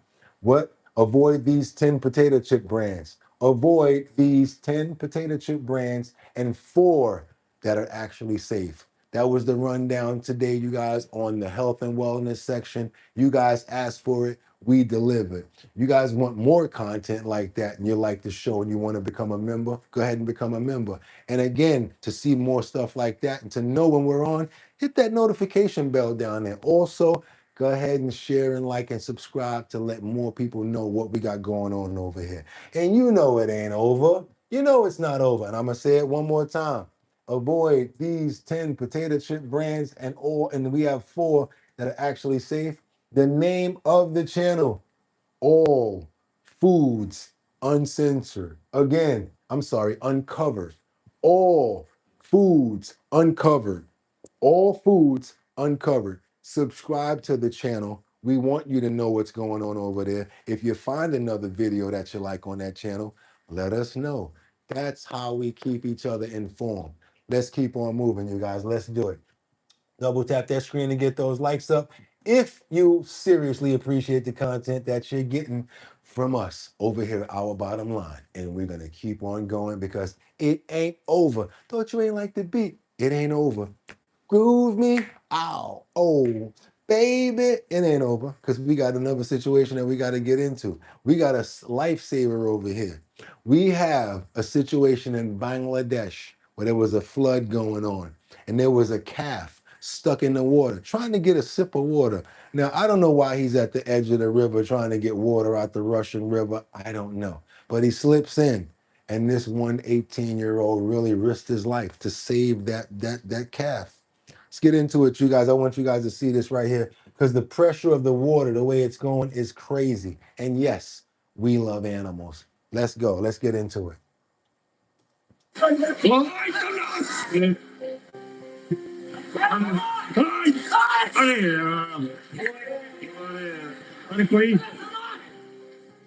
As you can see, the calf fell into the water and in seconds she swept away. The current pulls her further out.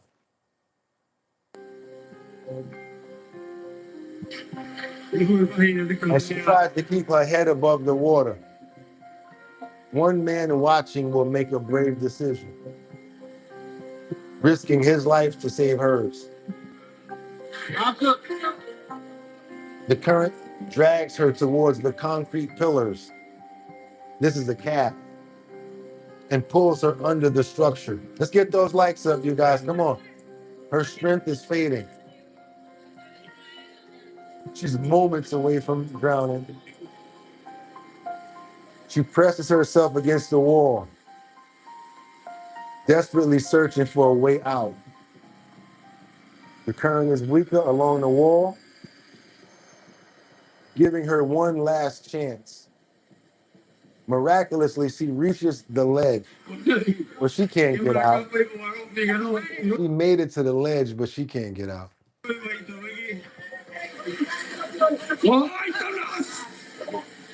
Now he tries to go over there and help her, but he slips in. Let's get those likes up, you guys. Come on, let's go to 500. I know we can do it.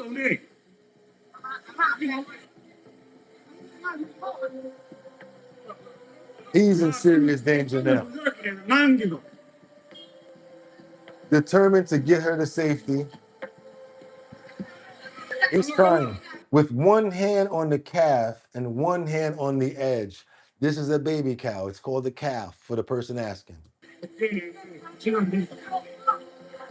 Now he's trying to save it, but he's already tired too. He's struggling to lift her out. Another man rushes to help.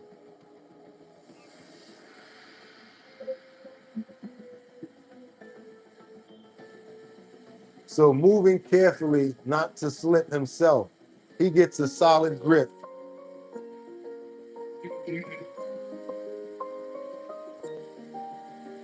And together they pull her up.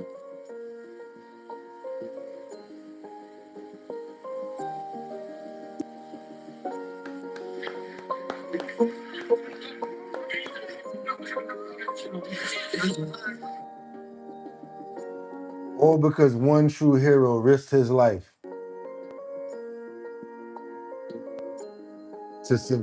and she survived. Now don't go and make no veal with it, you know what I'm saying? Now leave the cow alone now. Leave the calf alone. I don't know why you saved it, but y'all know what I'm about to say. I got other people in the comments saying other stuff. Hopefully they didn't do anything bad to the calf, you guys. That's right. We love and we love animals, and that's why we show content like that, because some people need to have a heart. And for him to jump in that rushing river like that, didn't have to. We want to show some love to him and respect because he's got love for animals, you guys. Let's show some love. Amen. We love animals around here. That's how we get down. So much that we're going to keep going. I got one more for you real quick. I want you guys to see this. I know. I told you I can do a whole episode of nothing but animals. This isn't exactly an animal. It's pretty funny, though. You guys remember the other day when the lady escaped from the back of the police cruiser? Well, the police thought that was kind of funny. Yeah, it's around the Easter time, but probably like last week. And you guys remember Easter time. They made a big joke out of it. The lady went out the back of the window, and she got out and she ran off. Remember her, right? Well, the police thought that if they make a joke out of that, it would be pretty funny for Easter. Check out what the police did on this in Michigan to try to make some fun out of an Easter bunny situation here. Well, welcome back to Weekend Daybreak. Let's get a look at some of the stories that have people talking this morning. A video that went viral of a woman escaping from a Muskegon Heights police cruiser is now getting its own social media spoofs. How about that? Officers at the Grosse Ile Police Department near Detroit had their own escape artist to deal with, that being the Easter Bunny. Their gag video shows the suspicious white rabbit wiggling out of a patrol car window. Although the escape was short-lived, officers were able to track down the bunny using the trail of colored eggs he left behind. He has a way of doing that, doesn't he? I thought this was a perfect opportunity for some Easter social media content. I don't know why I didn't think about it. Trying to get out of the car there. Well, yeah, you guys, I thought that would be funny. You guys would get a little chuckle out of that. That was pretty crazy, right? I know. We do it every day. We love to show you guys good content to make your spirits feel uplifted. We don't want to leave you guys on a down run. We like to make you feel happy. That's why I had to double tap and overload you guys with that last bit of love and those good videos to make sure that we get out of here with much more than we always look for, and make sure that we get out of here with a smile on our face. It's Saturday. It's nice outside. We got a bunch of sun in New York. This is your last chance to go ahead and hit that like button. We're still trying to work to get you guys that 500. I want to send out those decals and that keychain. I want you to get them. When I get off here, I want to see what those numbers say, and maybe you guys will get in the chat. Send me an address. I'll send you your keychains and your decals. But if not, we'll play it again for tomorrow, because you know what tomorrow is, right? Tomorrow is Purple Sunday, and we're here at the same time, 6 o'clock in the morning. We do not play, we keep it moving. And guess what? If you guys are trying to promote, it ain't over. You're trying to promote, trying to get your business out there, might be having a party coming up, or maybe you got a barbecue. I don't know what you got going on. Maybe it's your birthday and you got an event coming up. Well, guess what? You guys need some help promoting it, getting it out there. Send us over your promos. We'll put your promos up on the web, on the internet. That's right up on our bottom line in the post notification area. The same way you see Miss Swan's babies, the same way you see Liberty and Justice babies, the same way you see all of us showing what we do. That's right. Send over your promos in a 1080 by 1080 size frame, and we'll make sure that we put it up in the post notification area so that everybody can see it. We got some commercials coming up soon as well. We're gonna make our own, a couple of our family members that we decided to work with. So we got a lot of new stuff coming up. Also, if you have not joined the Discord already, what are you waiting for? That means that you do not have to stop the conversation until, as a matter of fact, you don't have to stop the conversation at all. I'm hearing this thing going on at 4 o'clock in the morning, bling, 2 o'clock in the morning, bling, bling. We have now got about 88 subscribers to our Bottom Line Discord. We have just made the mods only Discord. So you guys, if you got your invites, go ahead and get in there. It's supposed to be 5 or 6 people. Liberty starts setting that up. Also, in that Discord, you guys can have video messages, video conferences. That's right. You step into the Discord, press video, and you guys can start talking to each other in the video realm. That's right. It's a lot that we can do in Discord. Don't be intimidated, because I am too. I'm brand new at Discord, but we got time. We're going to learn and we're going to do what we got to do. Press that invite. I'm going to invite you guys in. Once you're in, hit that Our Bottom Line gallery. You're going to hit that. You're going to see everybody's comments. You're going to see the plus on the bottom. Hit the plus, put up whatever you want to put up. Put photos up, put images up. Do whatever you want to do. It's your Discord. We made it for you so that you don't have to leave here and stop things from going on. We got action going on. We got shipments going out. We got friends being made. You guys, that's right. Our Discord, Our Bottom Line. All you got to do is download the Discord, look for Our Bottom Line, and send me a message. I'll send you an invite. That's it. It's real easy. Discord, Discord. Go into the Apple store, right? Boom. All you're doing once you go into the store, you're going to find something that looks like a remote control. You're going to press it. You're going to go in and press Our Bottom Line. You're going to type that in. I'm going to see it on this side. Boom, I'm going to give you an invite, and that's it. You're welcome to the family. You're going to be able to see everything that's going on, content, new photos. You guys put up so many images. I got to keep up with you. I love the fact that we made the Discord. You guys keep putting up content. I'm asking you, really want you to do this for me, though. It would be phenomenal for me to see job availabilities. It would be phenomenal for me to know about shelters that's going on in the Discord. It would be beautiful to know about anything that we can do for supportive means when it comes down to sick and shut out, even if it's in your town, because you never know what other person that watches our show is going to need that help. I mean, that doesn't cost anything. Whatever you know about, just share it on our Discord and really be family and hold us down, because that's what we care about over here. Taking care of each other and taking care of you.